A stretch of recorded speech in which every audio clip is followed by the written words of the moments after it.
They saw it over Moscow first. 6:30 in the morning, October 27th, 2025. A green fireball tearing through the pre-dawn sky, fragmenting, disintegrating into emerald sparks above sleeping cities. Istra, Frya Zino, Ramenskoye, Lyubertsy, Krasnogorsk, different districts, same phenomenon.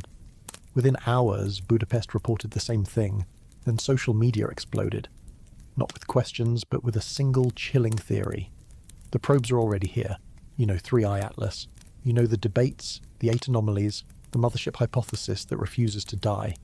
But what you don't know, what nobody could have predicted, is that while scientists tracked the main object as it disappeared behind the sun on October 21st, something else started happening. Green objects, dozens of them, began appearing in Earth's atmosphere.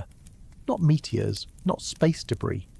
Objects that match no known pattern, arriving with clockwork precision as 3i Atlas reached the one moment when it had maximum power, maximum speed, and complete invisibility from every telescope on Earth. Michio Kaku appeared on Newsmax 2 days ago. He didn't speculate. He didn't hedge. He gave humanity a date, October 30th. The day tracking begins to see if the object picked up extra energy during its flyby. His exact words, and I want you to hear this clearly, if it picks up extra energy on its flyby, it could clinch it as being extraterrestrial intelligent life. Not maybe, not possibly, clinch it.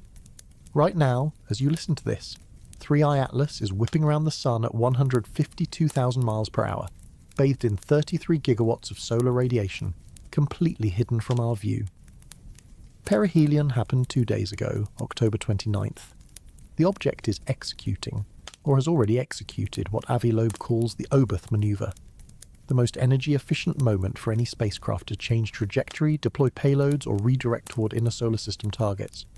And we cannot see it, but we can see what's falling from the sky. We have the footage, we have the timestamps, we have the colour, that impossible emerald green that 3i Atlas itself shifted to as it approached the sun. The same green that appears in the atmospheric entries over Moscow, over Budapest, over cities that haven't reported yet but will. This is not a drill. This is not speculation. This is 72 hours of documented phenomena that nobody in the mainstream media is connecting. Yet. We're going to connect it. We're going to show you the timeline, the evidence, the scientific framework that transforms random green meteors into a coordinated deployment pattern. And we're going to ask the question that everyone is thinking but nobody wants to say out loud. If the mothership theory is correct, if 3i Atlas released microprobes during perihelion, how long until they reach their targets? Avi Loeb's answer, published in his latest update, within a few months after perihelion. But what if they were released earlier? What if some of them are already here? Before we go deeper, if you're hearing this and you want to stay informed on what happens next, hit that like button and subscribe to the channel. Tell me in the comments where you're listening from, what time it is there right now, and whether you've seen anything unusual in your sky in the past 72 hours. Share this video on social media and press the hype button if you want our community to keep tracking this in real time. Your support makes this possible. Thank you. The Green Invasion. Let's establish the timeline with precision, because precision is what transforms conspiracy into pattern recognition. October 26th, 2025, 6 hours before dawn in Moscow, temperature -2 degrees Celsius, clear skies, perfect visibility. Then, at precisely 6:30 a.m. local time, security cameras, dash cams, and smartphone footage from 5 separate districts captured the same event. A luminous green object, moving faster than any commercial aircraft, trailing a plume of emerald fire, fragmenting as it descended through the mesosphere. Professor Sergei Bogachev from the Space Research Institute of the Russian Academy of Sciences was the first official to comment. His statement, delivered to Izvestia just 4 hours after the sighting, attempted to classify the object as space debris. He cited the green colour as evidence of nickel content, common in both meteorites and human-made products. But then he added something curious. He noted the object was very actively crushed in flight, fragmenting in a pattern that, while not explicitly stated, seemed to surprise him. The object, in his assessment, would not have been able to reach Earth. Almost certainly, he said. Almost. Within 12 hours, Budapest reported visual confirmation. Multiple witnesses. Same green luminescence, same fragmentation pattern, same impossible descent angle that seemed to defy standard ballistic trajectories. The footage, rapidly circulating on X, formerly Twitter, showed an object that didn't burn up cleanly like a meteor should. It pulsed. It fragmented into smaller pieces that maintained cohesion far longer than superheated rock or metal. It moved like something decelerating. The social media response was immediate and unified. Users didn't ask what it was. They stated what it was. Probes from 3i Atlas, minicraft deployed during perihelion, the advance guard of a mothership we've been tracking since July but never truly understood. One user, posting under the handle bgates_episco, articulated what thousands were thinking. Green comets simply don't show up every single night as they have been in recent weeks. Question is, what are they then? That question deserves an answer rooted in what we know, not what we fear. So let's review the scientific framework that makes probe deployment not just possible, but logical from an engineering perspective. 3i Atlas reached perihelion 2 days ago at precisely 1.36 astronomical units from the Sun. For reference, Earth sits at 1 astronomical unit, so the object came closer to our star than we do, dipping just inside the orbit of Mars. At that distance, solar irradiance, the raw electromagnetic energy pouring from the Sun, delivered more than 33 gigawatts of power to the object's surface. To put that in perspective, that's equivalent to 1/3 of the total power output of 94 operating commercial nuclear reactors in the United States, the largest nuclear power producer on the planet. 33 gigawatts. Sustained. Continuous. For the hours surrounding perihelion. If 3i Atlas is a natural comet, that energy sublimates ice, boils volatiles, and creates the characteristic tail we associate with comets. If 3i Atlas is not natural, that energy does something else entirely. It powers systems. It charges capacitors. It enables operations that require massive energy budgets, operations like deploying multiple miniaturized craft into precisely calculated trajectories. Now add velocity. At perihelion, 3i Atlas was travelling at 68 kilometers per second. That's 42 miles per second, 152,000 miles per hour. That speed is not incidental. That speed is the key to the Oberth maneuver, a principle of orbital mechanics so fundamental that every spacecraft we've ever sent to the outer solar system has used it. The principle is simple. If you want to change your trajectory with maximum efficiency, you burn your fuel when you're moving fastest. The kinetic energy you already possess amplifies the energy you add, giving you a far greater change in velocity than if you burn the same fuel while moving slowly. For a natural comet, the Oberth effect is irrelevant. Comets don't have engines. They don't make decisions. They follow gravitational paths carved by the Sun and planets, inert passengers on predetermined rails. But if 3i Atlas is not a comet, if it is, as Avi Loeb has carefully articulated, a technological mothership, then perihelion is not just a close approach, it's an execution window. The moment when deploying probes toward inner system targets becomes not just possible, but optimal. Loeb outlined the scenario in his most recent published update. A mothership travelling at hyperbolic speed, unbound to the solar system, approaching the Sun on a retrograde orbit, meaning it's moving opposite to the direction planets orbit. At perihelion, travelling at maximum velocity, it releases mini-probes, not forward, but backward relative to its own motion. The result is that the probe's net velocity relative to the Sun drops below escape velocity. They become bound to the solar system. They enter orbits. And if those orbits are calculated correctly, if the timing and trajectory are precise, the probes don't have to chase planets. The planets move into them. Earth, orbiting at 30 kilometers per second, becomes the interceptor. The probes, deployed into crossing orbits, simply wait. The mothership, having shed a small percentage of its mass, continues on its hyperbolic path, exiting the solar system as planned, leaving no obvious evidence of deployment unless you know exactly what to look for and when. What would you look for? Objects too small to track with current survey telescopes. Probes massing perhaps a few kilograms to a few hundred kilograms, smaller than the smallest asteroid fragment we routinely detect, invisible until they interact with an atmosphere. And when they do interact, when they encounter the upper layers of Earth's thermosphere at velocities between 15 and 30 kilometers per second, they compress the air in front of them, heating it to incandescence. They create plasma. They glow. What colour would they glow? That depends on composition. Meteors rich in magnesium burn white. Meteors with sodium burn orange. Meteors with calcium burn violet. And meteors with significant nickel content, or more precisely, objects designed to survive re-entry using nickel-based ablative shielding, burn green. 3I Atlas, according to spectroscopic analysis conducted by multiple observatories, including the Gemini South Telescope, exhibits extreme nickel emissions without corresponding iron content. That's unusual. Natural asteroids and comets that contain nickel almost always contain iron as well. They form together. They're chemically bonded in the same mineral matrices. Nickel without iron is a smelting signature. It's what you get when you refine materials, when you separate elements for specific engineering purposes. The object also shifted colour as it approached the Sun.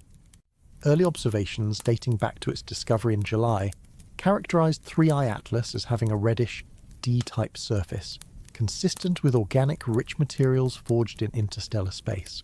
But as it moved closer to the Sun as solar radiation intensified, the object transitioned to bright emerald green. The official explanation attributes this to diatomic carbon, C2 molecules, which emit green wavelengths when broken apart by ultraviolet light. That explanation works for the coma, the diffuse cloud surrounding the nucleus. But it doesn't explain the colour shift of the object itself. The solid core that Hubble imaging suggests is between 440 metres and 5.6 kilometres in diameter. A natural comet doesn't change its surface colour. The nucleus, the icy dirty snowball at the centre, remains relatively stable. The coma changes as different volatiles sublimate, but the nucleus itself is rock and ice, geologically inert on timescales of days or weeks. 3I Atlas changed. It went from red to green as it approached maximum solar flux, as if something on the surface activated, as if systems came online. Now we see green objects in Earth's atmosphere. Objects that fragment in ways that puzzle scientists like Bogachev, who expect space debris to disintegrate predictably, but instead observe something that maintains structural cohesion longer than physics suggests it should. Objects appearing over multiple cities, separated by thousands of kilometres, within a 48-hour window. Objects that nobody predicted, nobody tracked on approach, and nobody can definitively identify. The pattern is there, the timing is there, the colour match is there. The question is whether we're willing to see it, or whether we'll continue to file each sighting as an isolated anomaly, unconnected to the interstellar object currently hidden behind the Sun, executing or having executed the most consequential manoeuvre in the history of human observation. Michio Kaku saw it. That's why he appeared on Newsmax on October 26th, less than 72 hours before perihelion, and laid out the test in terms so clear that no one could misunderstand. The object is heading rapidly toward the Sun. The critical date is October 29th. If it picks up extra energy during this manoeuvre, that would strongly imply extraterrestrial intelligence. He urged the public to watch closely. He stated that tracking would begin around October 30th to see if 3I Atlas gets an unexplained boost. And then he said the words that should be echoing through every observatory, every space agency, every defense installation on the planet. If it does, it would mean we are being visited, not might be visited, are being visited, present tense, active voice. Definitive statement from one of the world's most recognized theoretical physicists. The test Kaku described hinges on the Oberth effect we discussed earlier, but with a specific focus on energy gain. A natural comet passing through perihelion loses energy. It sheds mass through outgassing. It fragments under thermal and tidal stress. Its trajectory changes slightly due to the rocket effect of sublimating volatiles, but those changes are predictable, measurable, and always result in a net energy loss relative to the system as a whole. An artificial craft, however, could use perihelion differently. It could fire thrusters, using the high-velocity environment to maximize delta V, the change in velocity achieved per unit of fuel burned. It could deploy solar sails, capturing momentum from solar photons at the point of maximum photon flux. It could jettison mass in calculated directions, using Newton's third law to alter trajectory without expending propellant. Any of these maneuvers would show up in post-perihelion tracking as an energy gain. a trajectory shift that outgassing alone cannot explain. Kaku's statement implies that tracking has been planned, that observatories are coordinating, that October 30th, tomorrow as of this recording, will mark the beginning of intensive post-perihelion observation. The object should emerge from solar conjunction, from its position directly behind the Sun as viewed from Earth, around November 11th. That gives us 12 days where 3i Atlas remains invisible, occulted by the glare of our star moving at maximum speed through the region of maximum solar intensity. 12 days where anything could happen, and we would not see it. But we might see the results. We might see what it left behind. The green meteors over Moscow and Budapest are not the first anomalies. They're simply the first that social media connected to 3i Atlas explicitly. If you go back through fireball reports, meteor sightings logged by amateur astronomers and national networks over the past 2 weeks, you find scattered reports of green objects. Not many. A handful. Easily dismissed as normal meteoric activity because green fireballs, while less common than white or orange, are not unheard of. Nickel and copper bearing meteorites produce green trails. It happens, but the frequency increased. The reports that were once 1 or 2 per week across the entire planet suddenly jumped to 1 or 2 per day, then multiple per day, concentrated in the northern hemisphere, concentrated in the same longitudinal bands where Earth's rotation carries us through the orbital plane, where 3i Atlas crossed. The ecliptic, the disk of the solar system where planets orbit and where any deployed probes would logically be placed. Nobody was connecting the dots because nobody expected probe deployment. The mothership hypothesis was fringe theory. Interesting speculation from Avi Loeb, but not something mainstream astronomy took seriously. Then October 26th happened. Then Moscow and Budapest happened within hours of each other. Then social media, that chaotic but occasionally brilliant distributed intelligence network, looked at the timing, looked at the colour, looked at the countdown to perihelion, and said, wait, what if Loeb was right? What if the surge in green meteors isn't natural variation? What if it's the signature of an ongoing deployment, objects released in waves, staggered intervals covering different approach vectors to maximise coverage? What if the reason we're seeing them now, seeing them concentrate in these final days before perihelion, is because these are the last probes, the final wave sent ahead before the mothership makes its closest approach, supercharges whatever remains on board, and disappears back into interstellar space? That theory requires us to accept that 3i Atlas is artificial. That's a leap. That's a paradigm-shattering leap that most scientists are not willing to make, and rightfully so. Extraordinary claims require extraordinary evidence, and right now the evidence is circumstantial, suggestive, compelling if you're inclined to believe, but not definitive. Avi Loeb, who has staked his reputation on taking the possibility seriously, currently ranks 3i Atlas at a 4 on his scale. 0 equals definitely natural. 10 equals definitely artificial. 4 means unusual, anomalous, worthy of intensive study but not conclusive. He's assigned a 30 to 40% likelihood that the object does not have a fully natural origin. That's not a fringe position pretending to be mainstream. That's a calculated assessment from someone who has reviewed the data, run the numbers, and concluded that dismissing the artificial hypothesis entirely would be intellectually dishonest. 8 anomalies support that assessment. We've discussed some of them: the nickel emissions, the colour shift, the trajectory aligned within 5 degrees of the ecliptic plane, which is statistically improbable for an object arriving from a random interstellar direction. But there are others. The object exhibited a sunward jet, an anti-tail pointing toward the sun rather than away from it. Standard comets show tails pointing away from the sun, driven by solar wind and radiation pressure. 3i Atlas, at certain observation points, showed material moving toward the sun. That's not an optical illusion. That's not geometric projection. That's something ejecting mass in a direction that opposes the natural flow of solar radiation. The object also showed non-gravitational acceleration. Radar observations from Goldstone on September 25th detected a velocity increase of 0.02% over 48 hours. That's tiny, but it's measurable, and it's unexplained by standard outgassing models. Comets do experience non-gravitational acceleration. The rocket effect of sublimating ice can nudge trajectories. But the magnitude observed combined with the lack of corresponding increase in coma brightness or dust production, suggests something else. A thrust that didn't come from passive sublimation. Then there's the water problem. Spectroscopic analysis shows extremely low water content. Comets are supposed to be icy. Water ice is the dominant volatile, the substance that defines cometary behaviour. 3I Atlas has carbon dioxide, it has cyanogen, it has complex organics. But water, the thing that should be most abundant, is nearly absent. That makes it a very strange comet, or a very good artificial object designed to minimise volatile leakage, to reduce the telltale signs that would normally betray mechanical activity. Every anomaly has a potential natural explanation.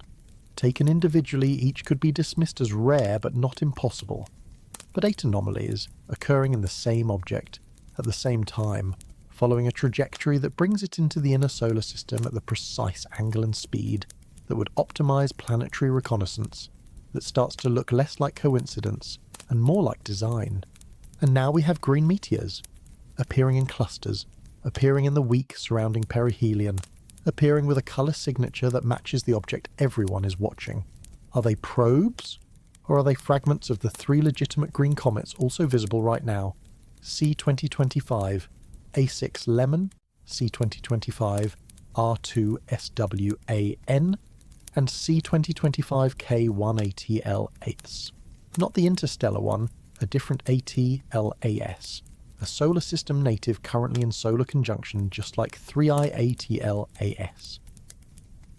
The skeptical explanation is that we're simply seeing increased meteor activity from those comets, that the timing is coincidental, that green is common enough in meteor spectra that seeing a handful of green fireballs in October 2025 is exactly what you'd expect during a year when 3 green comets happen to be active simultaneously.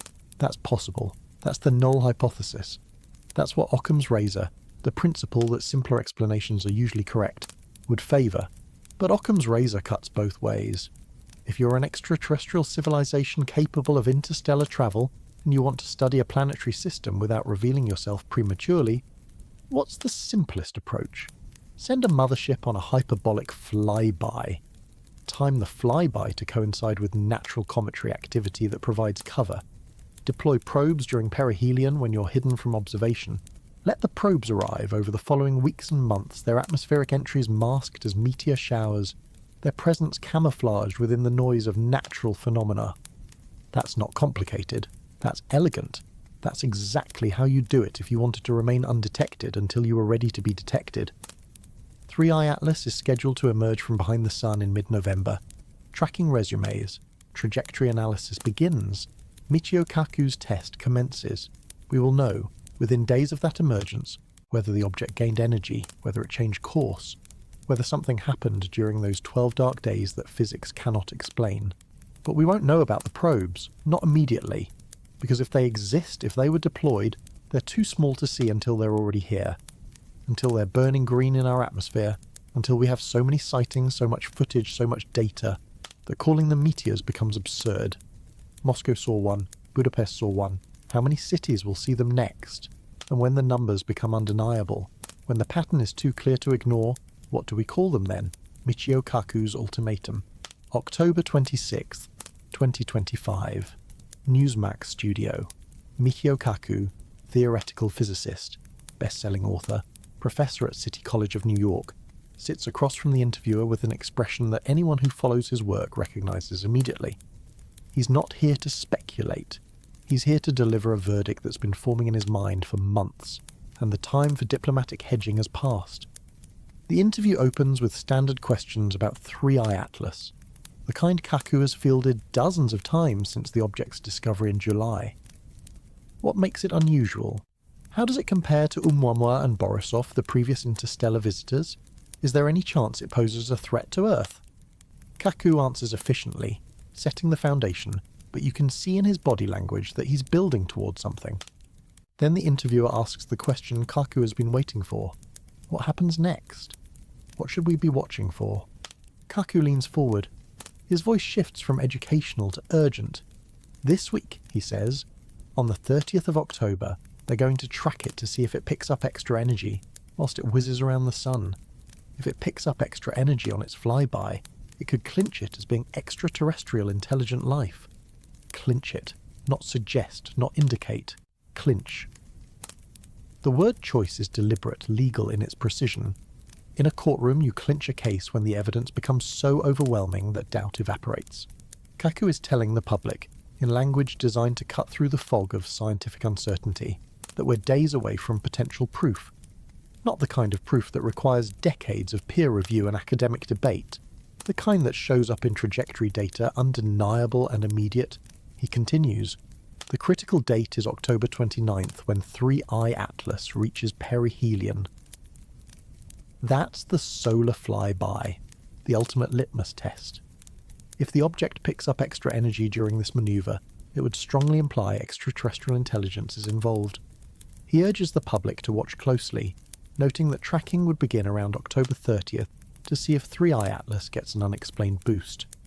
Then he delivers the conclusion that transforms this from academic discussion to public warning. If it does, he says, it would mean we are being visited. Not might be, are, present tense, active, definitive. The interview goes viral within hours. Clips circulate on X, on Reddit, on YouTube, each one trimmed to the essential 30 seconds where Kaku makes his prediction. The comments sections explode into the predictable camps. Half the audience dismisses it as sensationalism, clickbait designed to drive views by exploiting public fascination with aliens. The other half treats it as confirmation of what they've suspected since July, that 3I Atlas is not natural, that disclosure is imminent, that October 29th will be remembered as the day everything changed. But both camps are missing the deeper significance of what Kaku actually said. He's not predicting contact. He's not claiming we'll see spaceships or receive transmissions. He's describing a test. A binary test with clear parameters. Either the object behaves like a comet, losing energy as it sheds mass through outgassing and thermal stress, or it behaves like a spacecraft, gaining energy through propulsion or trajectory adjustment. There's no middle ground. The physics is straightforward. The observations, once 3I Atlas emerges from behind the sun, will settle the question. Kaku knows this. His entire career has been built on explaining complex physics to general audiences, on making the cutting edge of theoretical research accessible without diluting its accuracy. He wouldn't stake his reputation on claim this bold unless he'd reviewed the data and concluded that the artificial hypothesis has moved from fringe speculation to legitimate scientific question. The fact that he's using mainstream media, not academic journals, to communicate this urgency tells you everything you need to know about the timeline. There's no time for the slow grind of peer review. Whatever happens at perihelion happens now. The public deserves to know what to watch for and why it matters. The concept Kaku is describing, the Oberth effect, is not controversial physics. It's textbook orbital mechanics, first articulated by German scientist Hermann Oberth in 1929, and independently by Russian pioneer Konstantin Tsiolkovsky earlier. The principle is simple and counterintuitive. If you want to change your velocity most efficiently in space, you burn your fuel when you're already moving fast. Here's why. Kinetic energy, the energy of motion, scales with the square of velocity. Double your speed, quadruple your kinetic energy. When a spacecraft fires its engines while moving at high velocity, it's adding a fixed amount of momentum. But that momentum translates into a much larger change in kinetic energy than it would if the spacecraft were moving slowly. You get more bang for your buck, or more precisely more delta V per kilogram of propellant. Every mission to the outer solar system has used this principle. Voyager, Cassini, New Horizons, all of them performed gravity assists, swinging close to planets to steal a tiny fraction of the planet's orbital momentum using the planet's gravity well as a force multiplier. The closer you pass, the faster you're moving at closest approach, the more efficient the maneuver. Perihelion around the Sun is the ultimate version of this. The Sun's gravity well is deeper than any planet's. Velocities at solar perihelion are staggering, and if you have engines, if you can add thrust at that moment, you can achieve trajectory changes that would require exponentially more fuel at any other point in your orbit. For 3I Atlas, if it's natural, perihelion is just the hottest, brightest moment of its journey. The Sun's radiation vaporizes surface ices, creating the glowing coma and tail we associate with comets. The object loses mass, loses momentum, follows the gravitational path carved by Newton and Einstein, with no deviation beyond the small predictable nudges caused by outgassing. But if 3I Atlas is artificial, perihelion is an opportunity. At 68 km per second, at 1.36 AU, where solar flux delivers 33 gigawatts of power, the object can do things that are impossible anywhere else on its trajectory. It can charge energy storage systems using solar panels or thermal generators. It can fire thrusters with maximum efficiency, using the Oberth effect to amplify thrust. It can release payloads, mini probes or instruments or communication relays, giving them velocity kicks that separate their trajectories from the mothership's path. And here's the critical detail that Kaku emphasized. 3I Atlas reaches perihelion while hidden from Earth. Solar conjunction, the alignment where the object sits on the opposite side of the Sun from our perspective, began October 21st. It lasts until mid-November. For those 3 weeks, every telescope on Earth, every space-based observatory in Earth orbit, sees nothing but solar glare when they point toward 3I Atlas. The object is occulted, masked, operating in a blind spot we cannot observe through. That timing could be coincidence. Interstellar objects arrive on random trajectories determined by the chaotic gravitational interactions that ejected them from their home systems millions or billions of years ago. There's no reason to expect those trajectories to avoid solar conjunction. Most objects passing through the inner solar system will, at some point, line up with the Sun as seen from Earth. It happens. But if you were designing a reconnaissance mission, if you were an intelligence planning a flyby of a planetary system, inhabited by a species with telescopes and radar and orbital satellites, you would absolutely choose a trajectory that places perihelion, the moment of maximum operational capability, behind the star. You'd want that moment hidden. You'd want the natives looking at solar glare while you execute whatever maneuvers your mission requires. And you'd emerge weeks later, trajectory adjusted, probes deployed, appearing to any observers as a natural comet that simply passed behind the Sun and came out the other side. Kaku is asking us to consider that possibility seriously. He's not insisting it's true. He's demanding that we test it. And the test begins October 30th tomorrow from the perspective of this recording, when observatories worldwide start tracking 3I Atlas as it emerges from the Sun's glare and moves into observable space. What will they look for? Trajectory deviation. If 3I Atlas comes out of perihelion on the same gravitational path it went in on, adjusted only by the predictable effects of solar gravity and outgassing, it's a comet. If it comes out on a different path, if the trajectory shows a delta V that outgassing cannot explain, it's something else. They'll also look for brightness changes. Natural comets brighten as they approach the Sun and fade as they recede. The curve is predictable, driven by the distance from the Sun and the rate of sublimation. If 3I Atlas brightens or dims in ways that don't match the expected curve, that's an anomaly. If it maintains constant brightness independent of solar distance, suggesting an internal power source rather than reflected sunlight, that's a massive red flag. They'll measure rotation. Comets tumble chaotically, their rotation driven by asymmetric outgassing, impacts, and tidal forces. If 3I Atlas shows stable, controlled rotation, if its spin axis remains fixed in a way that tumbling cannot explain, that suggests attitude control, gyroscopes, reaction wheels, technology, and they'll watch for secondary objects. If the mothership hypothesis is correct, if 3I Atlas used perihelion to deploy probes, those probes should become visible over the following weeks. Not immediately, the probes would be small, too small for ground-based telescopes to resolve at interplanetary distances. But as they approach Earth, as they move into closer orbits, surveys like the Vera Rubin Observatory's Legacy Survey of Space and Time will pick them up. Small, fast-moving objects appearing where nothing was before, objects that don't match the orbital characteristics of asteroids or known space debris. That's the nightmare scenario for anyone hoping 3I Atlas is just a comet. Because if probes appear, if we detect artificial objects in Earth-crossing orbits over November and December, there's no natural explanation. None. You can't handwave that as outgassing or tidal fragmentation.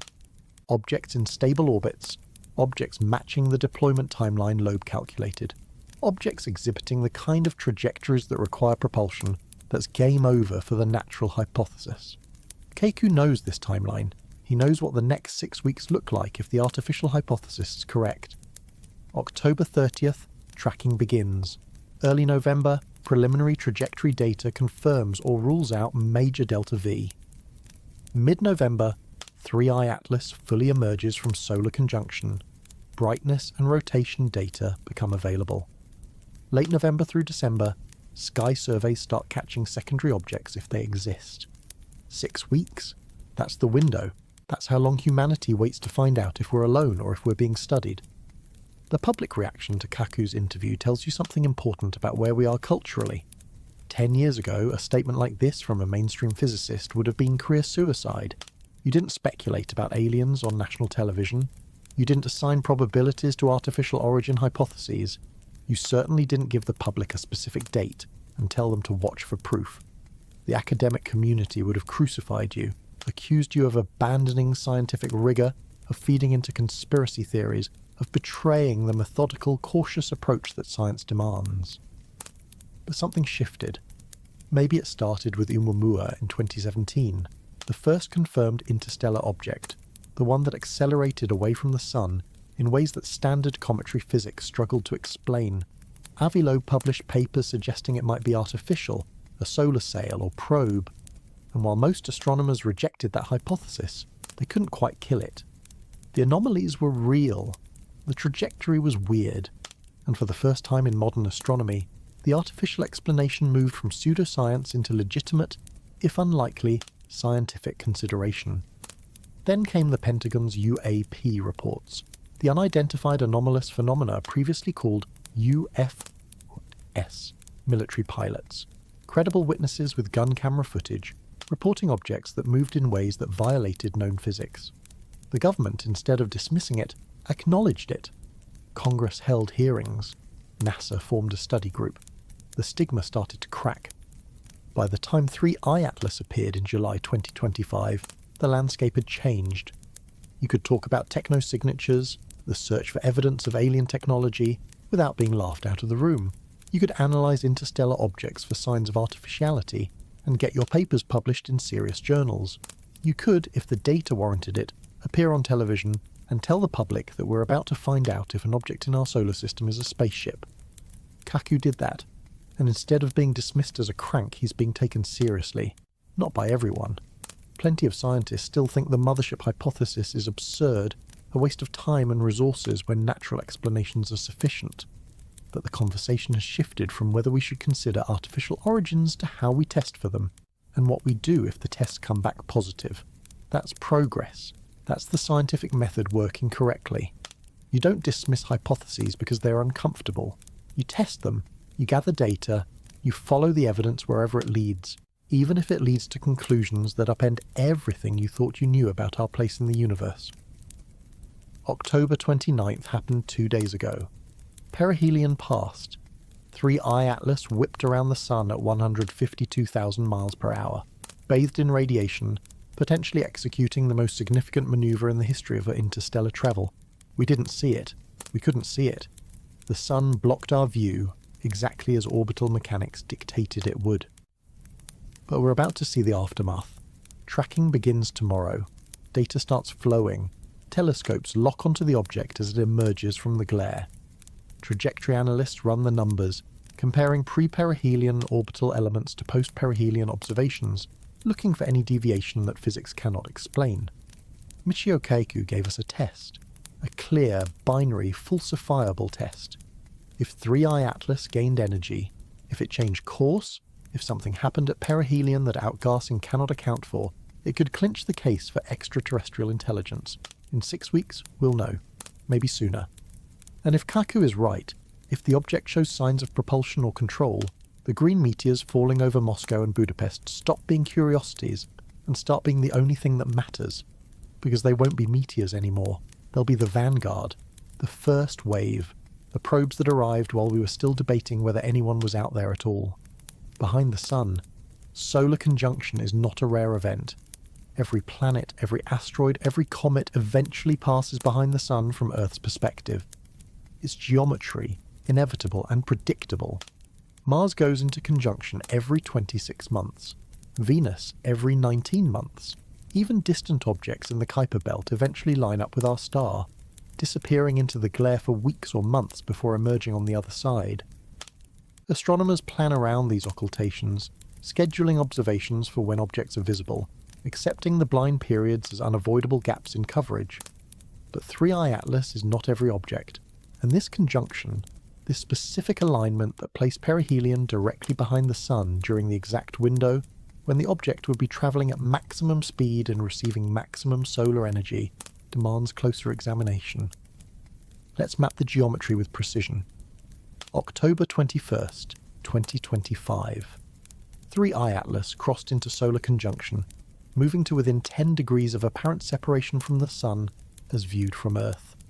10 degrees is the threshold where solar glare overwhelms telescopes, where scattered sunlight floods detectors, where even space-based observatories designed to block the Sun's disk struggle to see anything. The object effectively vanished, not because it stopped existing, but because we lost the ability to observe it against the brightest object in our sky. From October 21st through November 11th, 3 weeks, the object travels through this blind zone.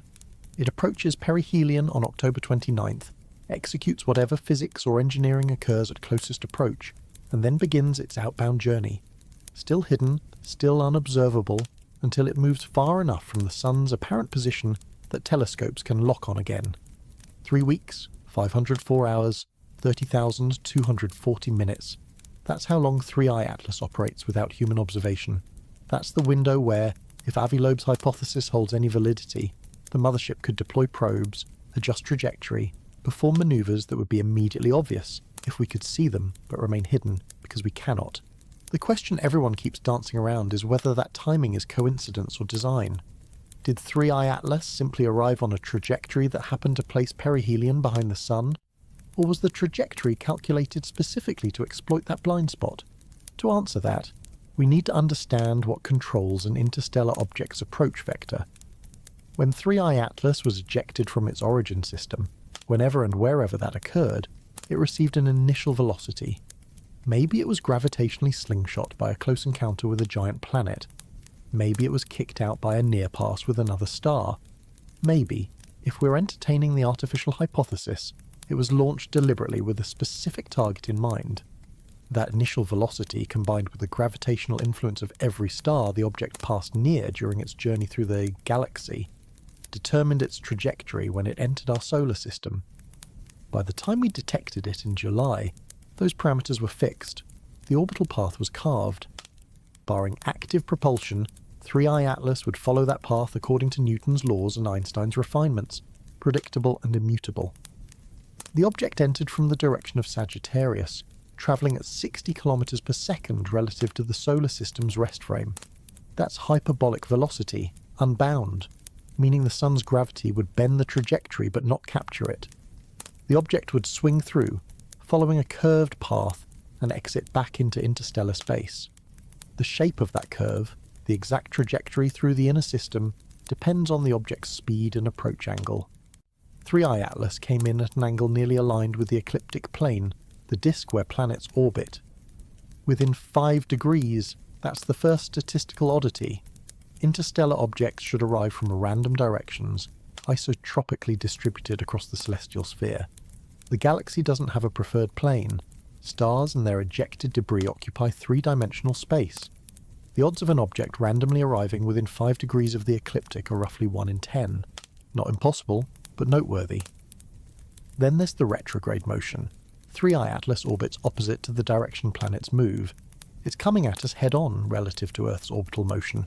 Again, not impossible. Roughly half of all randomly oriented orbits would be retrograde, but combined with the ecliptic alignment, you're now stacking probabilities. 1 in 10 for the plane, 1 in 2 for the direction, 1 in 20 overall. Now add perihelion timing. For perihelion to occur during solar conjunction as viewed from Earth, the object's trajectory has to thread a very specific geometric needle. The Sun, Earth, and 3-Eye Atlas must align at the moment when the object reaches closest solar approach. That alignment depends on where Earth happens to be in its orbit when the object arrives, which in turn depends on the object's entry velocity and angle. Earth orbits the Sun once per year. 3-Eye Atlas crossed the ecliptic plane inbound in late July, looped through the inner system, and reached perihelion in late October. 3 months, 1/4 of Earth's orbit. If the object had arrived a few weeks earlier or later, if its velocity had been slightly different, perihelion would have occurred when Earth was elsewhere in its orbit, when the geometry didn't produce conjunction. We would have watched the entire perihelion passage, cameras locked on, data streaming in real time. But that's not what happened.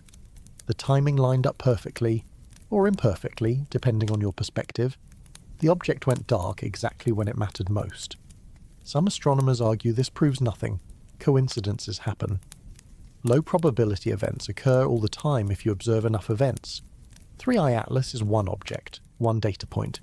You can't infer intentional design from a sample size of one, no matter how suspicious the circumstances appear. Others, Loeb among them, argue that we should apply a different standard to interstellar objects precisely because they're so rare.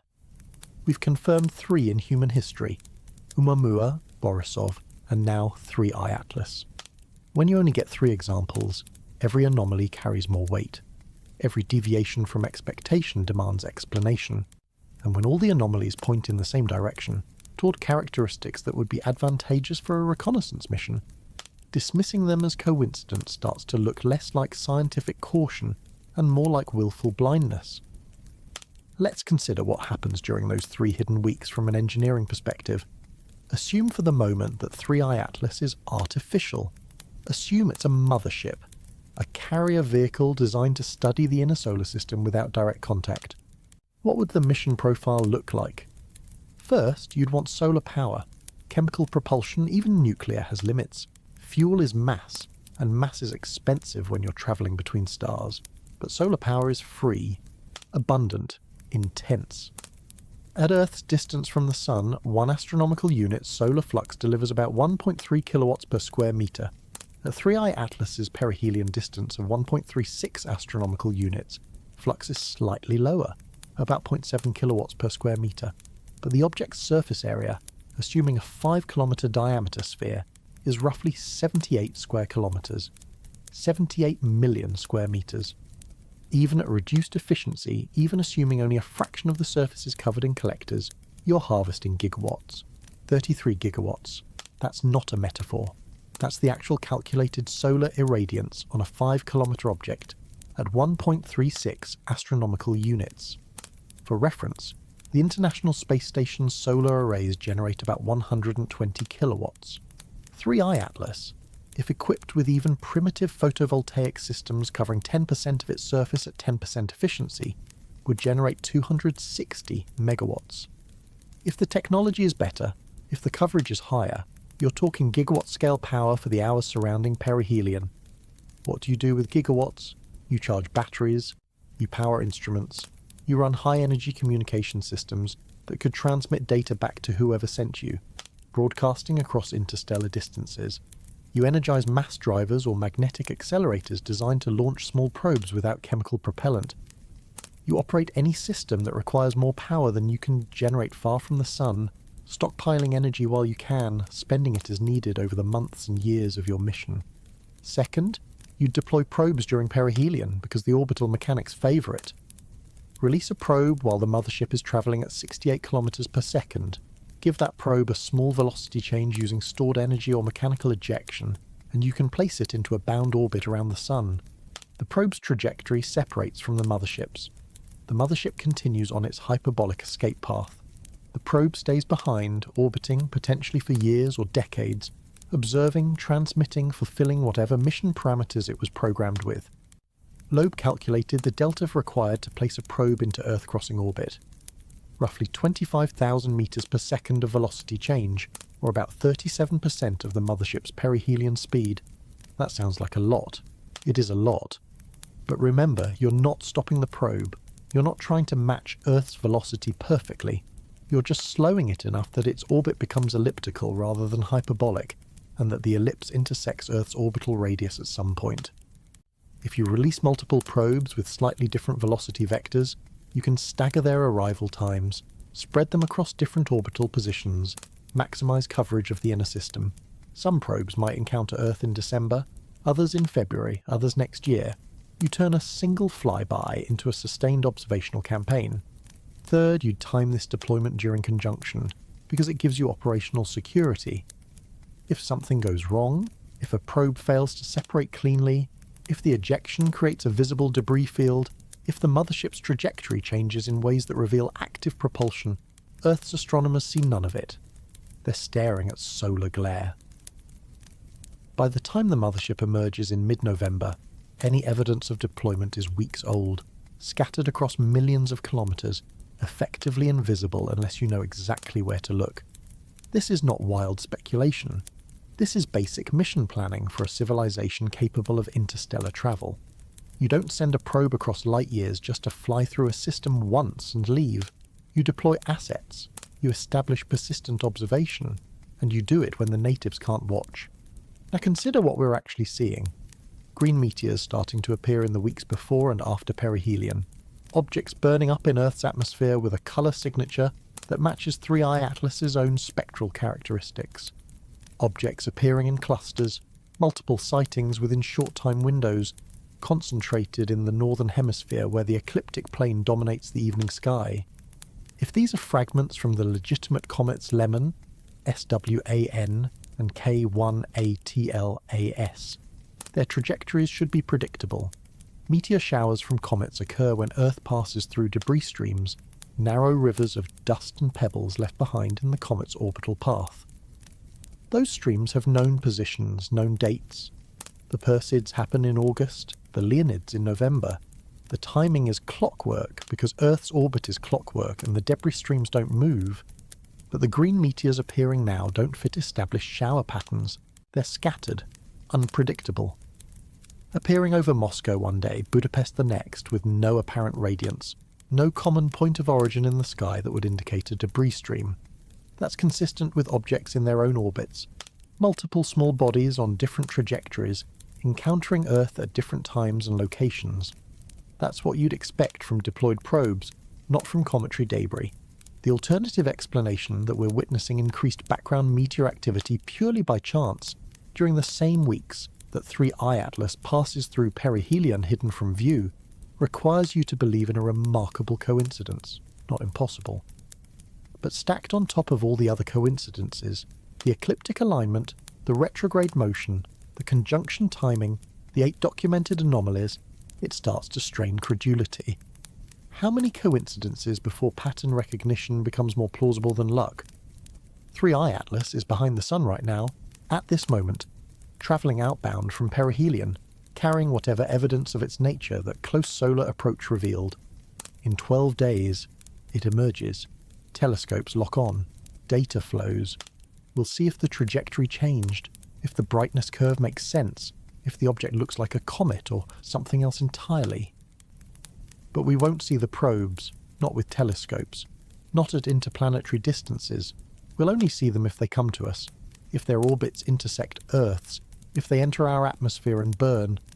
Moscow and Budapest might be the beginning, or they might be isolated incidents, natural meteors that happen to be green, happen to appear now, meaning nothing beyond what basic meteor science explains. The next few weeks will clarify which interpretation is correct. More sightings mean pattern, fewer sightings mean noise, and if the sightings stop entirely after mid-November, after 3i Atlas has fully passed perihelion and moved beyond deployment range, that tells you something too. We're watching. The whole world is watching. Some of us are watching the sky, waiting for more green fireballs. Others are watching telescopes, waiting for 3i Atlas to reappear. Everyone is waiting for data, for evidence, for something definitive that ends the speculation and replaces it with knowledge. 12 days. That's how long 3i Atlas remains hidden. 12 days where we're blind, where the object operates in shadow, where anything could be happening and we would not know. But shadows don't last forever. The geometry changes. The conjunction ends. And when it does, when 3i Atlas emerges into observable space, we'll see what perihelion left behind. The mothership hypothesis. Avi Loeb did not wake up one morning and decide to believe in alien spaceships. His career, spanning decades at Harvard, director of the Institute for Theory and Computation, former chair of the astronomy department, over 700 published papers on black holes, cosmology, and high-energy astrophysics. These credentials were not built on speculation or sensationalism. Loeb is careful, methodical, data-driven, which makes his position on 3i Atlas all the more significant.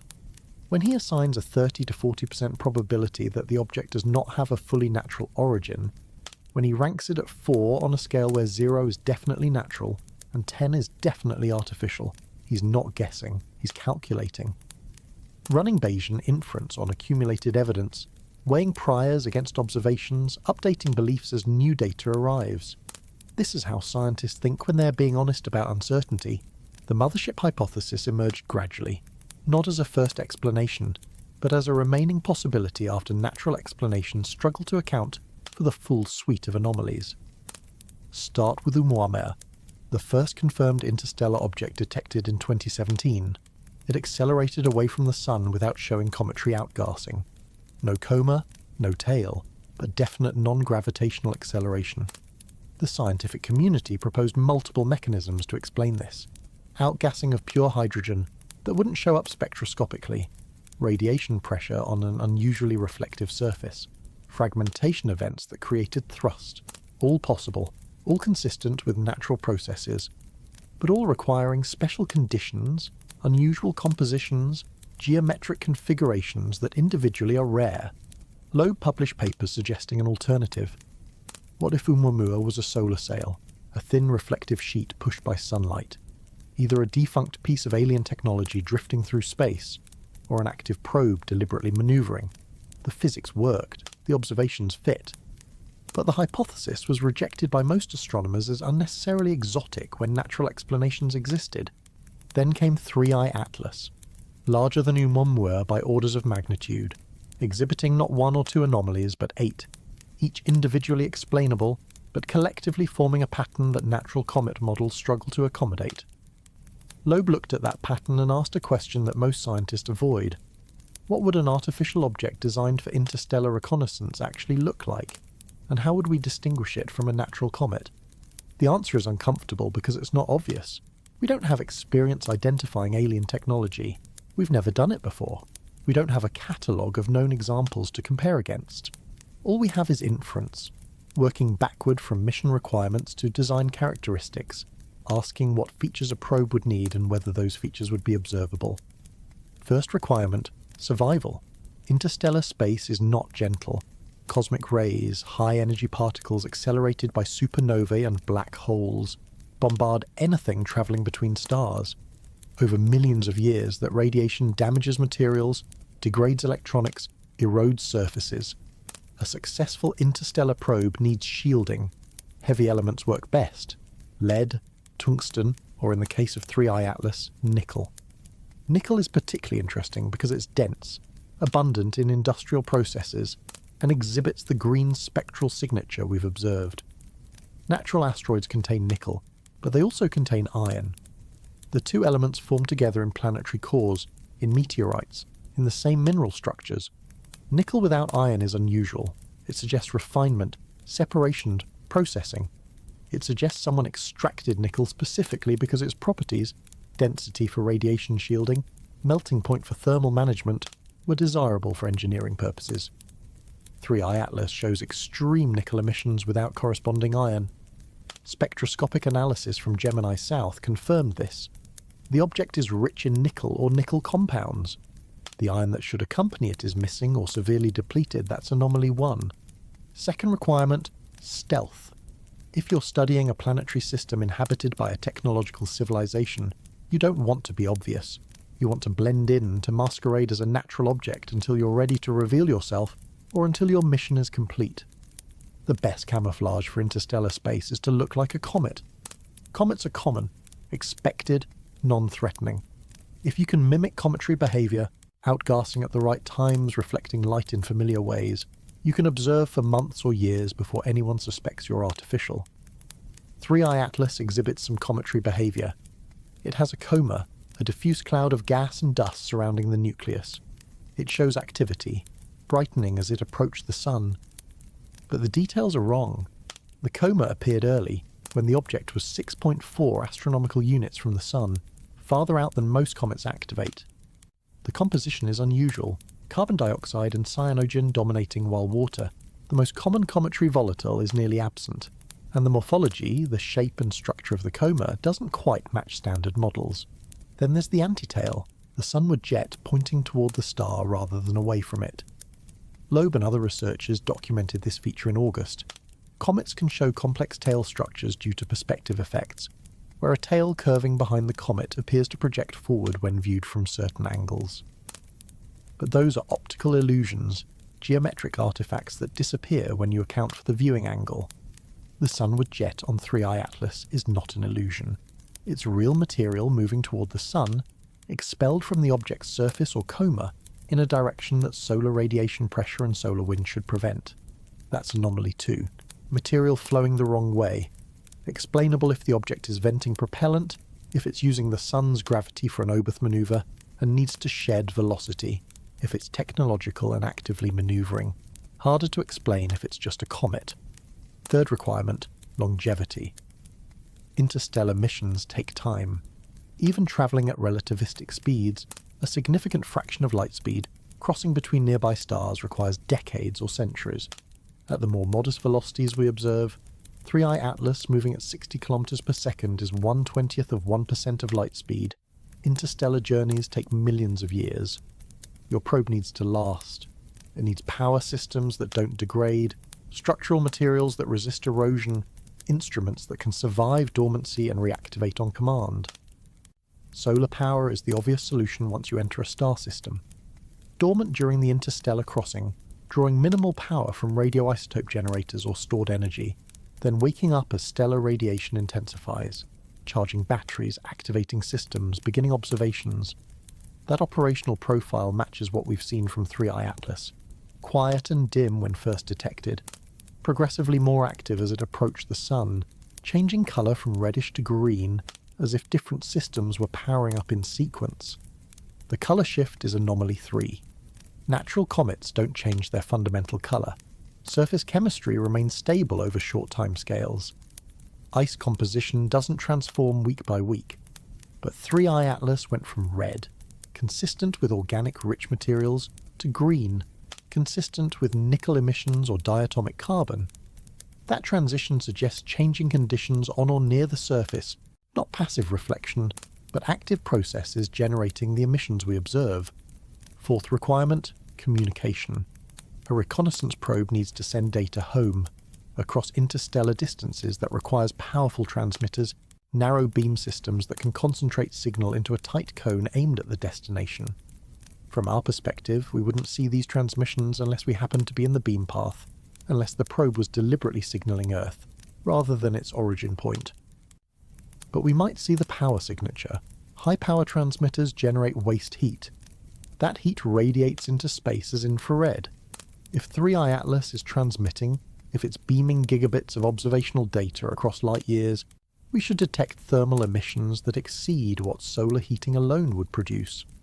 The James Webb Space Telescope observed 3I Atlas in August.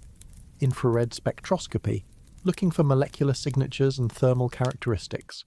The data is still being analysed, but preliminary reports noted unexpected results.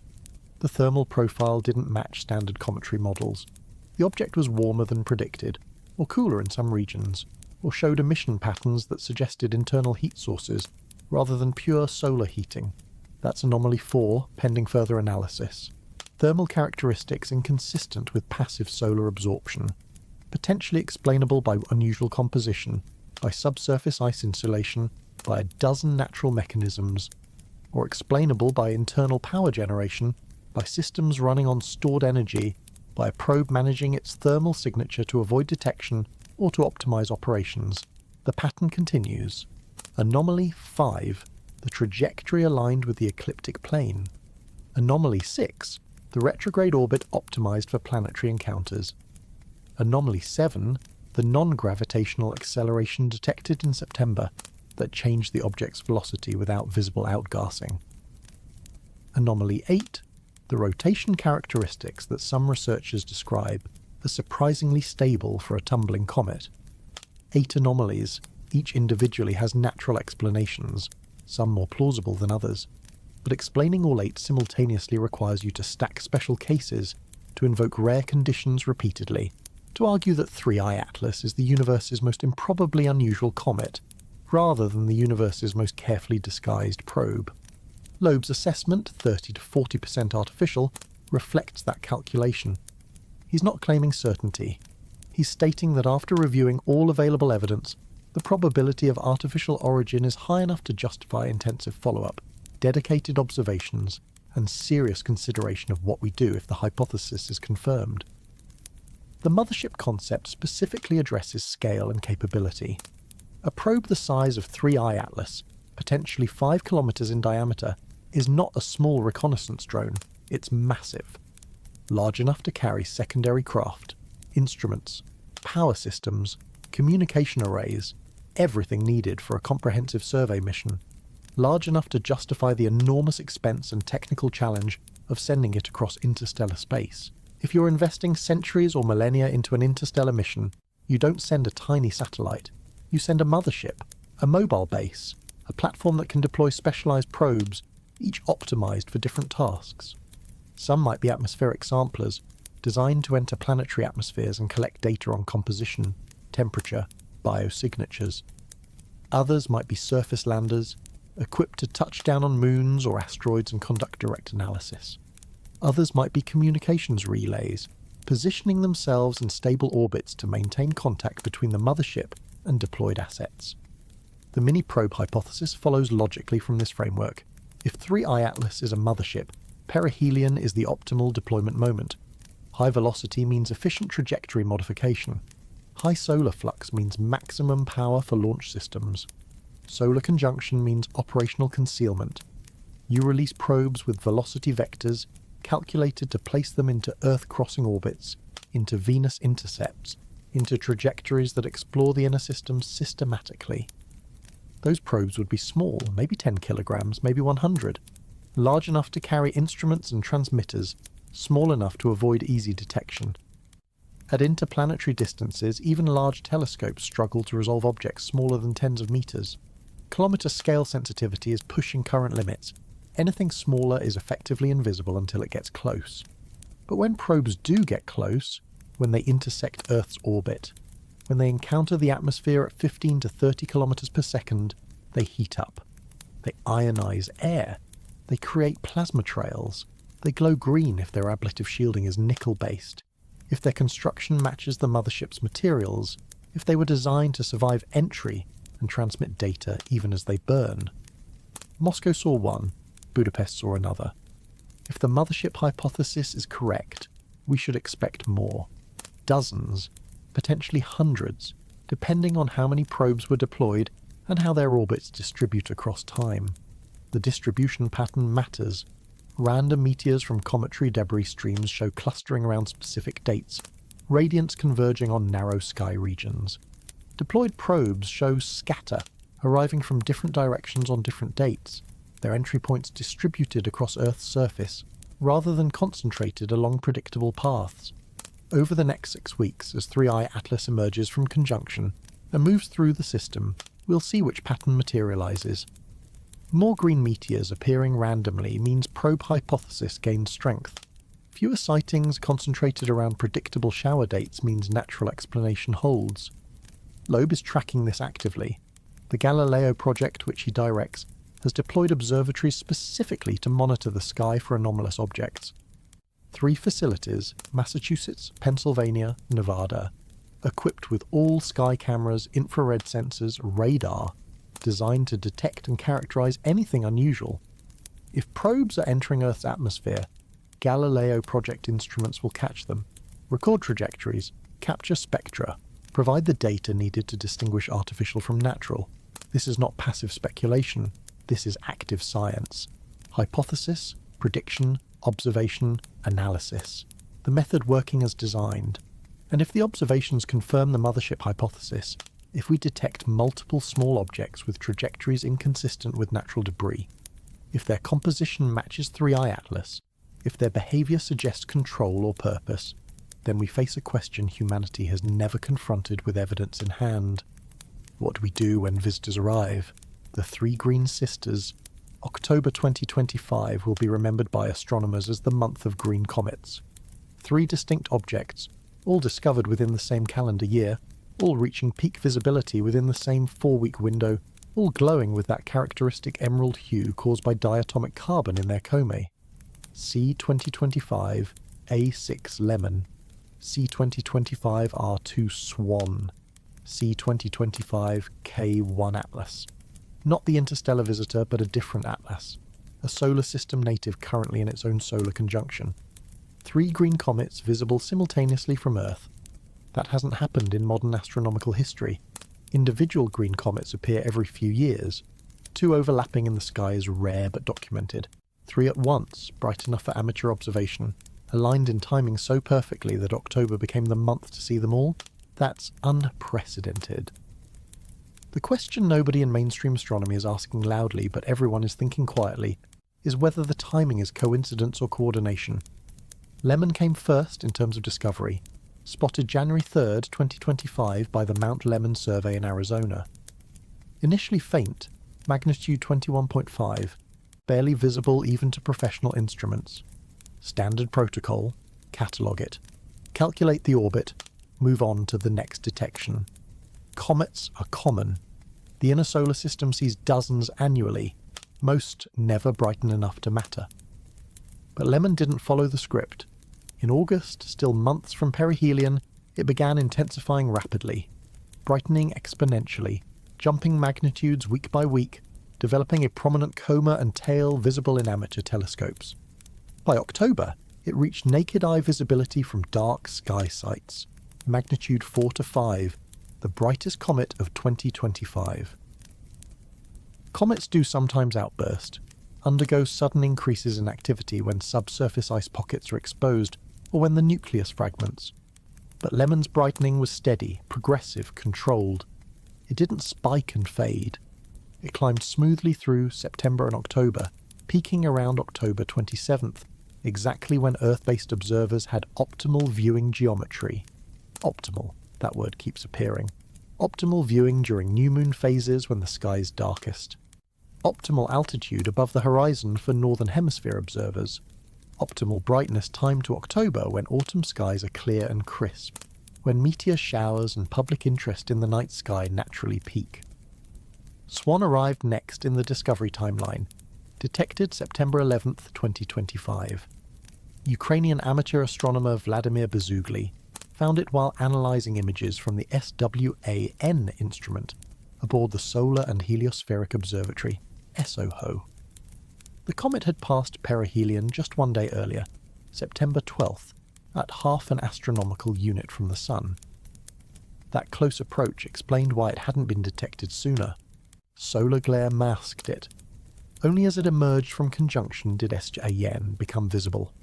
The comet's closest approach to Earth occurred October 20th, just 0.26 astronomical units, roughly 24 million miles. For comparison, Mars at closest approach to Earth is about 35 million miles. SWAN came closer than Mars, close enough that even modest backyard telescopes resolved its nucleus and tail structure. Again, timing.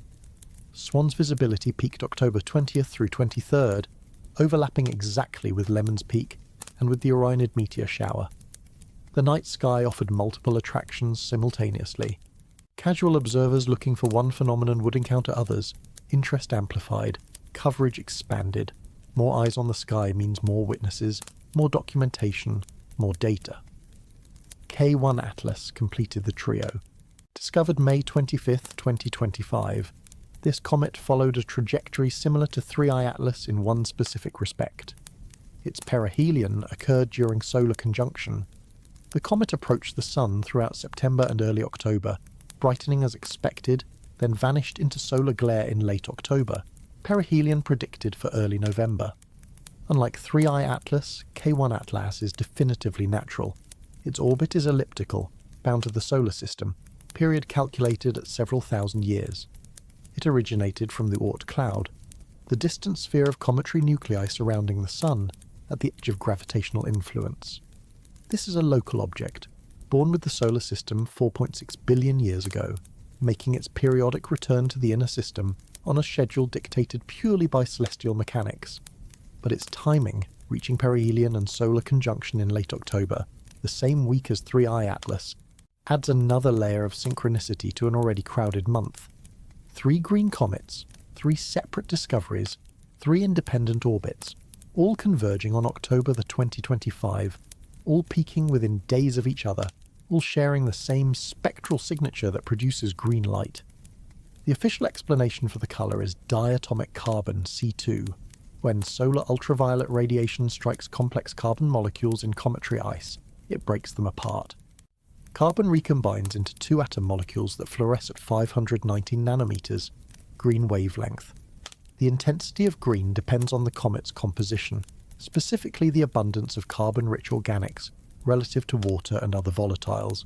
Different comets have different compositions based on where they formed. Inner Oort cloud objects closer to the Sun's influence during the solar system's formation tend to have higher water content. Outer Oort cloud objects forming in colder regions retain more carbon monoxide and carbon dioxide. Interstellar objects like 3i Atlas formed in entirely different stellar environments, their composition reflecting the chemistry of alien protoplanetary disks. Green indicates carbon richness. Lemon is green. SWAN is green. K1 Atlas shows green in spectroscopic analysis. 3i Atlas turned green as it approached the Sun. 4 objects. 4 independent origins if we trust the natural hypothesis. 4 similar compositions. That's either remarkable convergent chemistry or a signal we're not interpreting correctly. Let's examine the convergent chemistry explanation.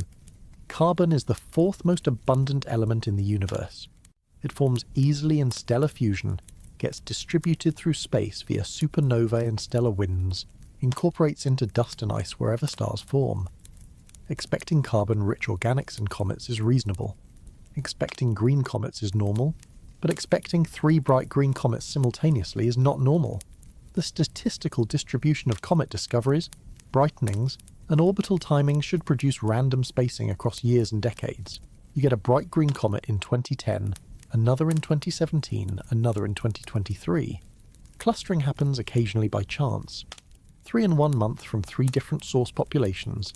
Lemon from the outer Oort cloud based on orbital characteristics. SWAN from the inner Oort cloud given its short period orbit. K1 Atlas from a long period but bound trajectory. But clustering demands a mechanism. One possibility is observational bias. The more you look, the more you find. Survey telescopes have improved dramatically in recent years. Automated detection systems like Atlas and Pan-STARRS scan the sky nightly, catching faint comets that previous generations would have missed.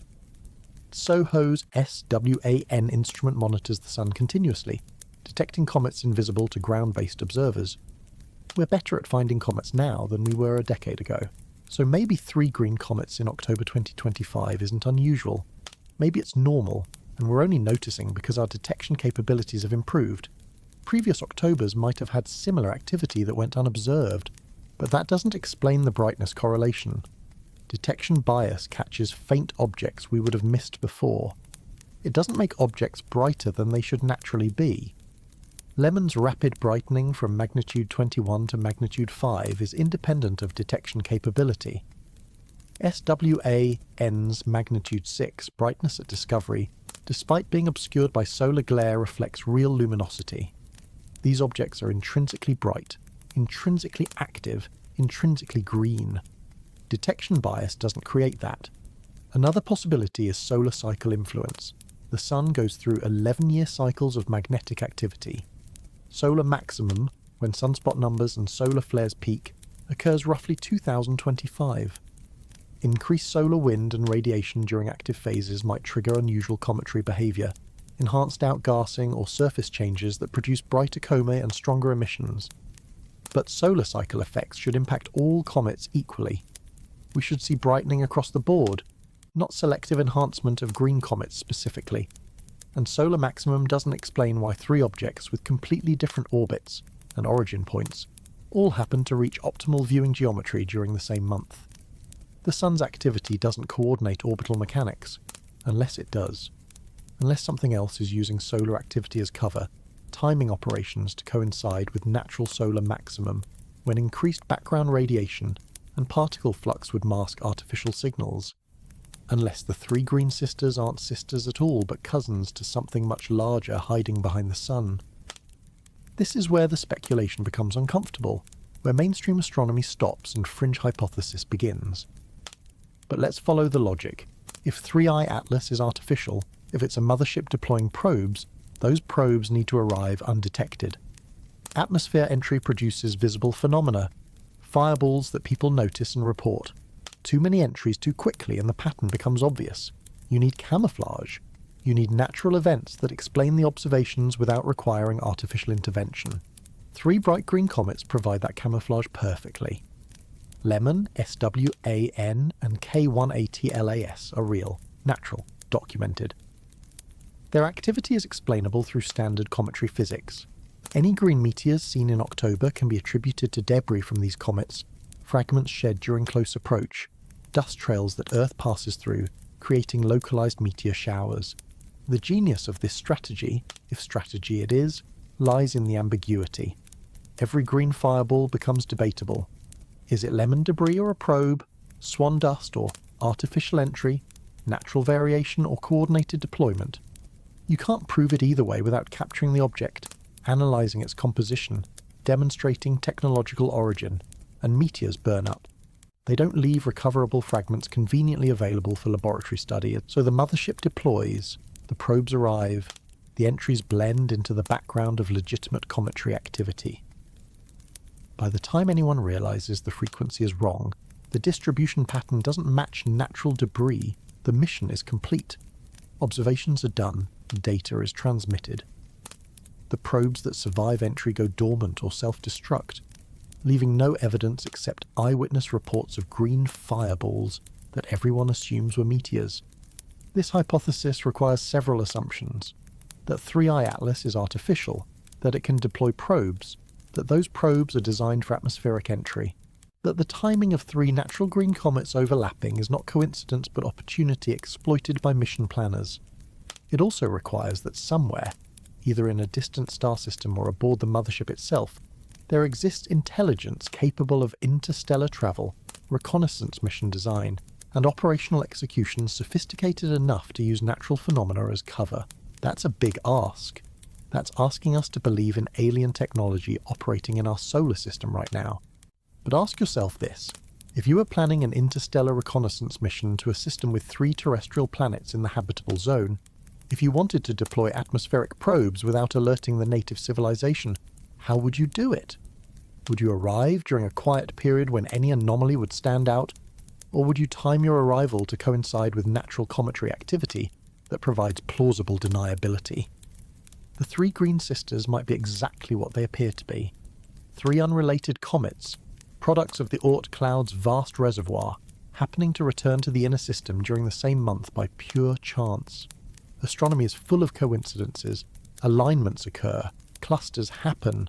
Not everything is a pattern, but when the coincidences stack, when multiple low-probability events occur simultaneously, when the timing benefits a hypothesis that most scientists refuse to consider seriously, dismissing it as coincidence starts to feel less like scientific skepticism and more like motivated reasoning. Lemon peaked October 27th. Swan closest approach was October 20th. K1 Atlas is in conjunction right now, hidden behind the sun, perihelion scheduled for early November. 3i Atlas reached perihelion October 29th, also hidden behind the sun. 4 objects, 4 green objects, 4 trajectories converging on the same narrow time window. 4 opportunities for atmospheric entries to be misattributed to natural causes. The Moscow fireball happened October 27th, the same day Lemon reached peak brightness. Attribute it to Lemon debris and the case is closed. Except Lemon's debris trail shouldn't produce meteors over Moscow on that date. Orbital geometry doesn't support it. Earth wasn't passing through Lemon's orbital plane at that moment. The Budapest sighting followed hours later. Same night, different city, same green signature. 2 unrelated meteors from 2 different sources happening within hours. Possible, unlikely but possible. Or 1 source, 1 deployment event. Multiple objects released simultaneously or in rapid sequence. Their trajectories diverging. Their entries separated by geography and time but connected by origin. We won't know which interpretation is correct until we have more data. until November brings either confirmation or refutation, until 3i Atlas emerges and shows us what perihelion left behind. But the three green sisters will be remembered regardless, either as the greatest coincidental cluster in modern comet observation, or as the cover story that almost worked. International Asteroid Warning Network Response, October 21st, 2025. The Minor Planet Center, the International Clearinghouse for Asteroid and Comet Observations, published an editorial notice that changed the status of 3i Atlas from astronomical curiosity to potential threat requiring coordinated global monitoring. The International Asteroid Warning Network, IAWN, had initiated a campaign. 3i Atlas became the first interstellar object ever targeted by the United Nations-endorsed planetary defense collaboration. IAWN exists because of Chelyabinsk.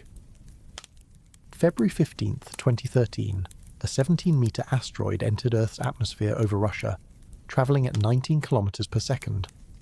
The object exploded 23 kilometers above the city, releasing energy equivalent to 400 kilotons of TNT, 30 times the Hiroshima bomb. The shockwave damaged buildings across 6 cities, injured over 1,500 people, and demonstrated conclusively that asteroid impacts are not hypothetical disasters confined to geological history. They happen. They will happen again. And without detection and coordination, we have no defense. IAWN formed in response.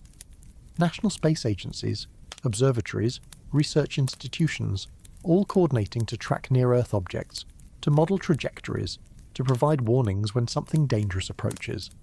The network focuses on asteroids and comets with orbits that bring them close to Earth, typically defined as within 0.05 astronomical units, about 7.5 million kilometers. 3i Atlas at closest approach will pass 1.8 astronomical units from Earth. 170 million miles. That's far. That's more than twice the distance to the Sun. No collision risk. No impact threat. The object's trajectory has been calculated precisely. It poses no danger to our planet. So why target it? Why dedicate IAWN resources? Why coordinate international observation campaigns? Why elevate an object with zero collision probability to the same status as potentially hazardous asteroids that could actually hit us? The editorial notice provides the official explanation. Comets present unique challenges for accurate astrometric measurements and orbit predictions. Cometary bodies are extended with morphological features, Comean tails, that can systematically pull their centroid measurements off their central brightness peak, presenting challenges to estimate their true position and trajectory. For an object travelling on a hyperbolic orbit, for an interstellar visitor making its first and only pass through the inner solar system, getting the trajectory right matters. Any error in position measurement propagates through the orbital calculation, affecting predictions of future position. That's technically true. Comets are harder to track than asteroids because their fuzzy appearance makes precise centering difficult. The coma, the cloud of gas and dust, extends hundreds of thousands of kilometers from the nucleus. Centroid algorithms, the mathematical methods that determine an object's precise position in an image, can be fooled by asymmetric coma shapes, by jets ejecting material preferentially in one direction, by tail structures that skew the brightness distribution. But 3i Atlas is 17 million kilometers away as of late October. At that distance, position errors of even thousands of kilometers translate into minuscule angular uncertainties. Tracking precision is not a problem. Professional observatories can pinpoint the object's location to within arc seconds, more than sufficient for trajectory calculation. The real reason IAWN targeted 3i Atlas is risk assessment of a different kind. Not impact risk, contact risk. Nobody says this explicitly in official communications. The editorial notice discusses astrometric challenges and cometary morphology. Press releases emphasize scientific opportunity, the chance to study an interstellar visitor up close, the importance of coordinating observations across multiple facilities and wavelengths. But read between the lines. Listen to what's not being said. 3i Atlas is the first interstellar object placed on an international warning network, not the first interstellar object. Oumuamua passed through in 2017 without triggering AWN. Borisov transited in 2019, also without formal network coordination. Both were observed extensively, both were scientifically valuable, but neither warranted the level of institutional response that 3i Atlas has received. What changed? What makes this object different enough to justify planetary defense protocols? The anomalies, the 8 documented deviations from expected cometary behavior that Avi Loeb and others have catalogued. The mothership hypothesis, fringe theory that it is, carries enough weight that national governments and space agencies are taking it seriously in back channels, if not in public statements. IAWN's mandate includes monitoring objects that could pose a threat. Most people interpret threat as kinetic impact, rocks falling from the sky. But the mandate is broader. Any object capable of affecting Earth's environment, security, or population falls under IWN's purview. An artificial interstellar probe deploying surveillance assets absolutely qualifies. If 3i Atlas is natural, IAWN's involvement is unnecessary but harmless. Cometary observations get coordinated internationally, data gets shared efficiently, scientific return is maximised. No downside. If 3i Atlas is artificial, if the mothership hypothesis holds any validity, then IAWN's involvement is critical. Because no single nation, no single space agency, no single observatory has comprehensive coverage. The object moves through the sky, it rises and sets. Solar conjunction blocks visibility for weeks. You need global coordination to maintain continuous tracking, to ensure that no matter where the object is in its orbit, someone somewhere is watching. And you need coordination for something else. Response planning. If 3i Atlas does something unexpected, if it changes trajectory, if it deploys probes, if it transmits signals, who responds? Who makes contact if contact is warranted? Who decides whether to broadcast back or maintain silence? These are not academic questions. These are immediate operational concerns that governments are grappling with right now behind closed doors. The United Nations has protocols for asteroid deflection, for planetary defense against kinetic impactors. Fire rockets at the asteroid, nudge its trajectory, change impact point or prevent impact entirely. Clear physics, clear engineering, clear decision tree.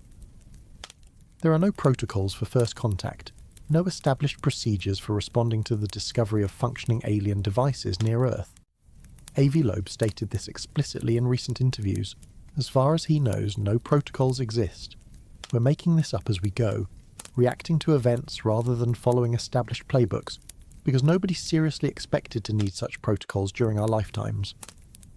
IAWN's targeting of 3i Atlas is the first step toward creating those protocols in real time. Coordinate observations, share data immediately, ensure that all member nations, all participating institutions, have access to the same information simultaneously, prevent situations where one country detects something significant and delays disclosure for strategic advantage, build trust through transparency, at least among the network participants. The campaign officially began October 21st, the date of solar conjunction. Timing matters. The object was about to disappear from view for 3 weeks. IAWN's announcement signalled to the global astronomical community that when 3i Atlas emerges in mid-November, coordinated intensive observation will commence. Prepare your instruments, reserve telescope time, submit observation plans for review and coordination. We're doing this together. Facilities involved include ground-based observatories across 6 continents and multiple space assets. NASA's Hubble Space Telescope already imaged 3i Atlas in July and will observe again post-perihelion. The James Webb Space Telescope conducted infrared spectroscopy in August and has follow-up observations scheduled. The European Space Agency's JUICE spacecraft, en route to Jupiter, will turn its instruments toward 3i Atlas in November, using its unique vantage point far from Earth to observe the object from a different angle, providing stereo baseline for 3-dimensional trajectory reconstruction. Mars orbiters participated during early October when 3i Atlas passed close to the Red Planet. ESA's ExoMars Trace Gas Orbiter and Mars Express both captured images on October 3rd at roughly 30 million kilometers distance. The Trace Gas Orbiter's CASIS instrument, designed for high-resolution surface imaging, was repurposed for deep space observation, a testament to how seriously mission planners are taking this. Even amateur astronomers received coordination requests. The American Association of Variable Star Observers, AAVSO, issued a call for observations, asking amateurs with appropriate equipment to monitor 3i Atlas brightness and submit photometry data. citizen science contributions have proven valuable for cometary studies in the past. More observers mean more temporal coverage, more opportunities to catch transient events like outbursts or fragmentation. This level of coordination is extraordinary. Professionals and amateurs working together, multiple space agencies pooling resources, international competitors cooperating because the question transcends national interests. If 3i Atlas is artificial, it's not one country's concern. It's humanity's concern. The response, whatever form it takes, needs to represent the species, not individual nations. Loeb advocated for exactly this approach in his United Nations White Paper, submitted in September. He argued that interstellar objects with anomalous characteristics should trigger automatic international response, that protocols need to be established before we're forced to improvise during a crisis. The White Paper proposed a rating system for interstellar objects, similar to the Torino scale used for asteroid impact risk, but focused on the probability of artificial origin rather than collision danger. 0 would indicate definitely natural, no follow-up required beyond standard scientific observation. 10 would indicate definitely artificial, immediate international response required, including potential communication attempts. Objects ranked 4 and above would trigger IAWN coordination, intensive observation, and contingency planning. 3i Atlas ranks 4 on Loeb's scale, high enough to justify serious attention, not high enough to declare certainty. The next 6 weeks will determine whether that ranking goes up or down. But here's what makes IAWN's involvement significant beyond the immediate observation campaign. It sets precedent. Future interstellar objects, when they arrive, and they will arrive as our detection capabilities improve, will be evaluated according to frameworks being developed right now in response to 3i Atlas.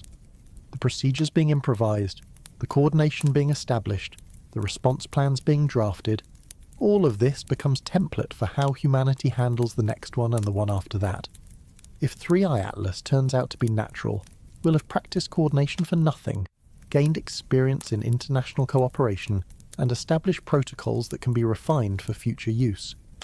If 3i Atlas turns out to be artificial, we'll have responded to humanity's first confirmed contact with alien technology using improvised but coordinated efforts, demonstrating that despite our differences, despite national rivalries and competing interests, we can act as a species when the situation demands it.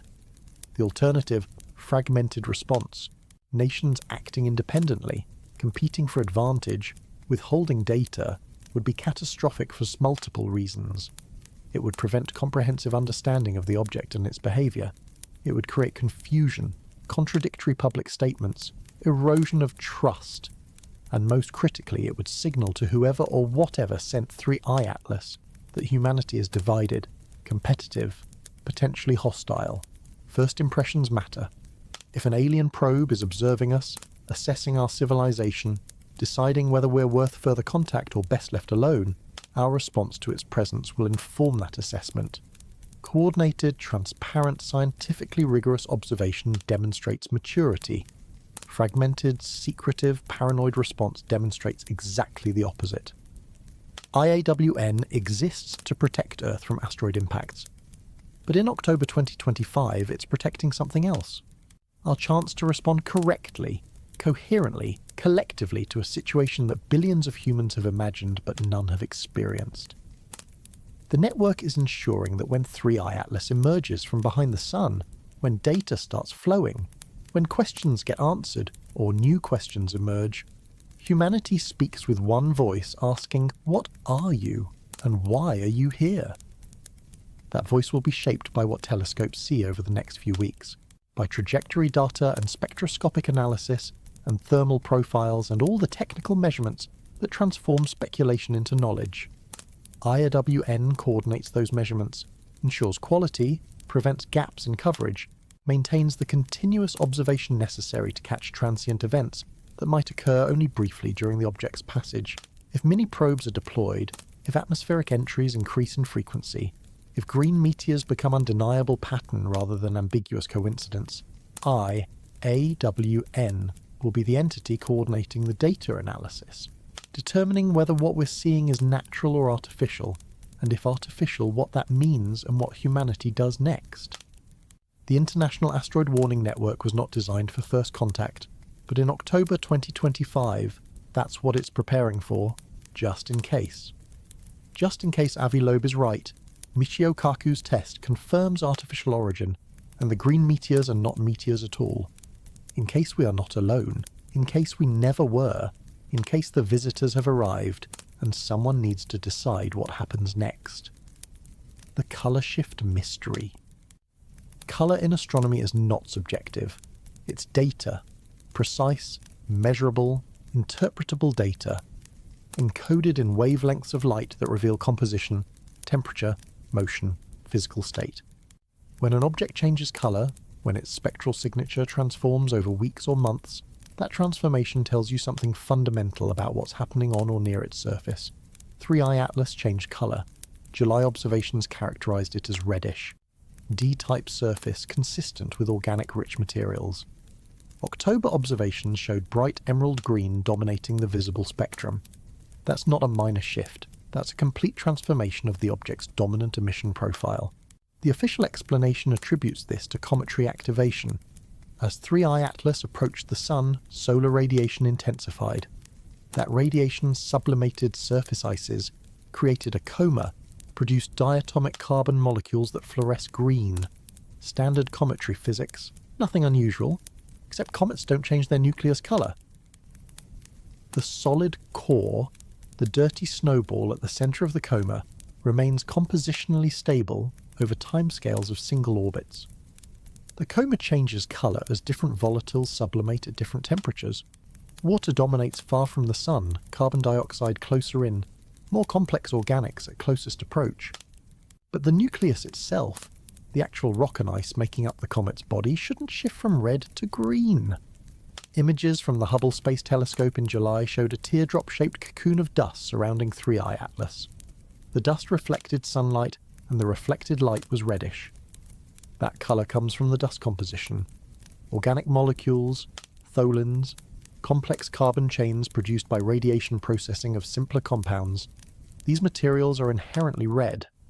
They absorb blue wavelengths, reflect red and yellow, giving asteroids and comets their characteristic rusty appearance. Images from ground-based telescopes in October showed bright green emission dominating. Not reflected sunlight, but emission, light generated by fluorescence, by molecules absorbing ultraviolet and re-emitting visible wavelengths. That green comes from diatomic carbon primarily, but also from nickel and other metals that emit strongly in the green portion of the spectrum when heated or excited. Two different processes, reflected light in July showing red dust, emitted light in October showing green fluorescence. Both processes can occur simultaneously in comets. The coma fluoresces green while dust reflects red, creating a composite colour that depends on which component dominates when you observe. But 3i Atlas didn't show composite colour. It showed red, then it showed green. Sequential, not simultaneous. Suggesting that whatever was producing the red signature diminished or disappeared while the green signature intensified or appeared. One way this happens naturally is through dust loss. The reddish organic dust surrounding the nucleus in July could have been blown away by a solar wind as the object approached the Sun. Dust grains, especially small ones, experience radiation pressure that pushes them outward, away from the nucleus. Over time, the dust dissipates, leaving behind only the gas coma that fluoresces green. The nucleus itself remains unchanged, but what we see changes because the dust that was masking the green emission is gone. That mechanism works if the dust was temporary, a thin layer deposited during the object's journey through the interstellar medium. Cosmic dust exists throughout the galaxy. Objects travelling between stars for millions of years accumulate surface coatings of dust swept up during transit. When they enter a stellar system, that dust sublimates or gets blown off, revealing the underlying surface composition. 3i Atlas could have arrived covered in interstellar dust, reddish organics produced by radiation exposure during its long journey. Solar heating and radiation pressure removed that dust between July and October, exposing a surface rich in carbon and nickel that fluoresces green when excited by solar ultraviolet. Natural process. Expected behaviour for an interstellar traveller. But there's a problem with this explanation. The speed of the transition. Dust removal should occur gradually, progressively, As the object approaches the Sun, you'd expect the colour to shift smoothly from red through orange and yellow to green, tracking the increasing intensity of solar radiation and the progressive loss of dust. Instead, 3i Atlas remained predominantly red through July, August and early September. Then in late September and October, the green signature appeared rapidly, dominating observations within weeks. That's not gradual. That's a threshold event, something turning on rather than something wearing away. Threshold events in comets are associated with structural changes. Fracturing of the nucleus exposes fresh ice. Collapse of subsurface voids releases trapped volatiles. Impact by debris creates new active areas. All of these can produce sudden increases in activity, sudden changes in emission spectra, because they alter the surface area exposed to solar radiation. If 3i Atlas experienced such an event, if part of its nucleus fractured or collapsed in late September, that could explain the colour shift. Fresh material, different composition from the surface dust gets exposed and starts outgassing. If that fresh material is rich in cyanogen or other carbon compounds, the resulting coma would fluoresce green, overwhelming the earlier red signature. Plausible, consistent with known cometary behaviour. But it requires you to believe that an interstellar object, which has survived millions of years of radiation bombardment and micrometeorite impacts, happened to fracture during the few months we were observing it. Possible, but coincidental. Now consider the artificial hypothesis. If 3i Atlas is a mothership dormant during interstellar transit, the colour shift represents activation, systems powering up, solar panels deploying or uncovering, thermal management surfaces changing reflectivity, instruments beginning operations that generate waste heat or emit characteristic wavelengths. The reddish appearance in July could be protective coating, shielding designed to minimise thermal stress during the approach phase. As the object nears operational range, as solar flux becomes sufficient to power systems, that coating is jettisoned or altered. The underlying structure, built from materials optimised for function rather than aesthetics, emits or reflects differently. Nickel alloys used for radiation shielding. Carbon composites used for structural elements. Both would produce green signatures when heated or when exposed to intense ultraviolet. This interpretation fits the timeline. Late September is roughly when 3i Atlas crossed 4 AU, the distance where solar power becomes viable for spacecraft operations. Prior to 4 AU, solar flux is too weak to run high-power systems efficiently. You rely on stored energy, radioisotope generators, dormant mode operations. Beyond 4 AU, you can deploy solar arrays, activate instruments, transition from survival mode to mission mode. The colour shift marks that transition. Red means dormant, protective coating active, minimal emissions. Green means operational, coating removed or altered, systems running, mission phase initiated. Testing these hypotheses requires spectroscopy, detailed analysis of the wavelengths present in the light we receive from 3i Atlas. Different molecules and elements produce distinctive spectral signatures. Diatomic carbon has a known emission band at 519 nanometers. Nickel produces a doublet at 341 and 346 nanometers. Cyanogen shows bands around 388 nanometers. By measuring precisely which wavelengths are present and their relative intensities, you can determine composition. Multiple observatories have conducted spectroscopy on 3i Atlas.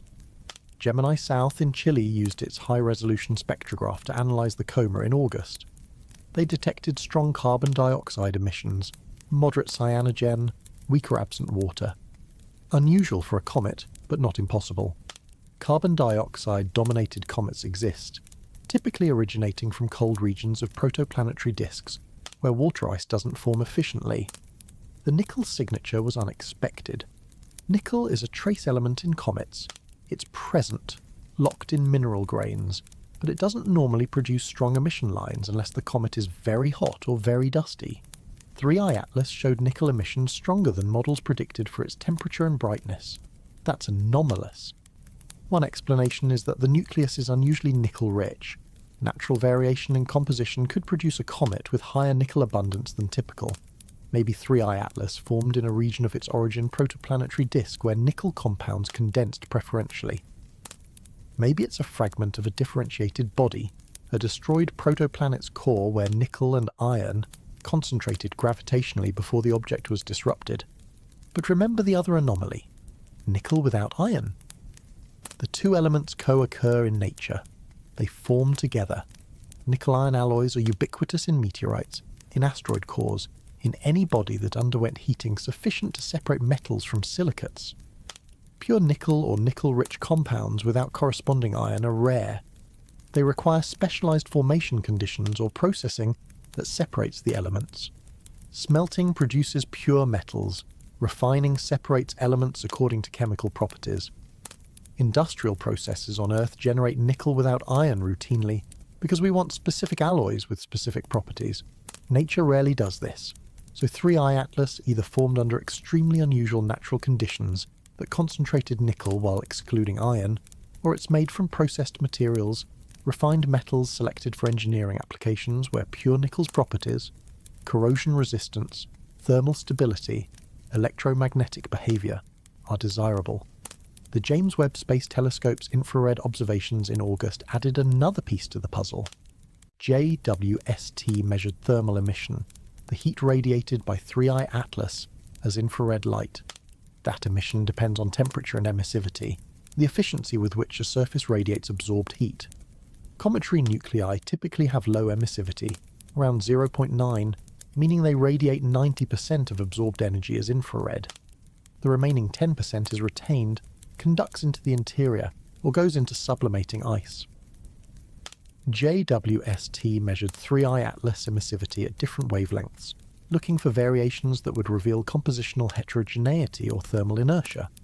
Preliminary results, still under analysis, show regions of unusually high emissivity approaching 1.0, perfect blackbody radiation. That's strange. Natural surfaces aren't perfect blackbodies. They have texture, composition variations, reflective components that reduce emissivity below unity.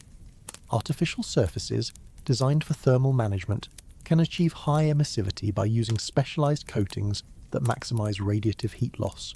If parts of 3I Atlas are radiating as near-perfect blackbodies, it suggests engineered surfaces optimized to dump heat, necessary for spacecraft operating close to the Sun, where thermal management becomes critical. Or it suggests unusual surface composition, perhaps graphite or similar carbon structures that naturally have high emissivity.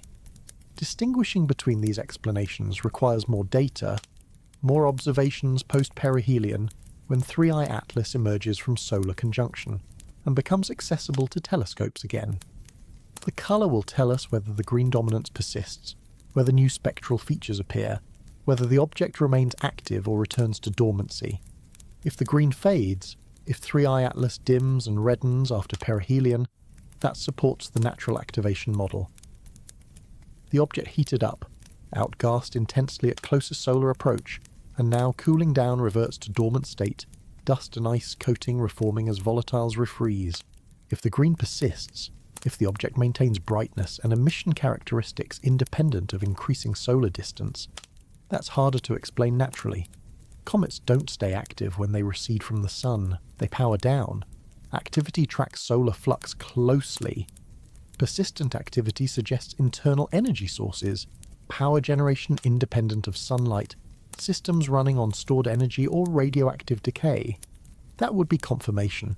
Not proof, but strong evidence tilting probability significantly toward artificial origin.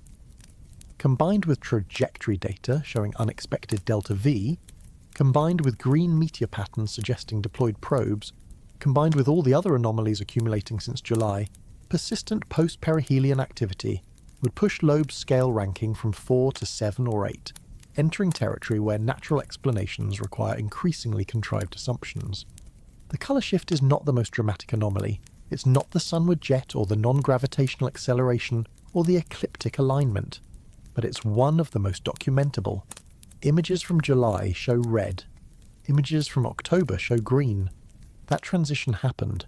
That transition needs explanation, and the explanation we choose, natural or artificial, will inform how we interpret everything else, 3I Atlas does, as it moves through our solar system over the coming months.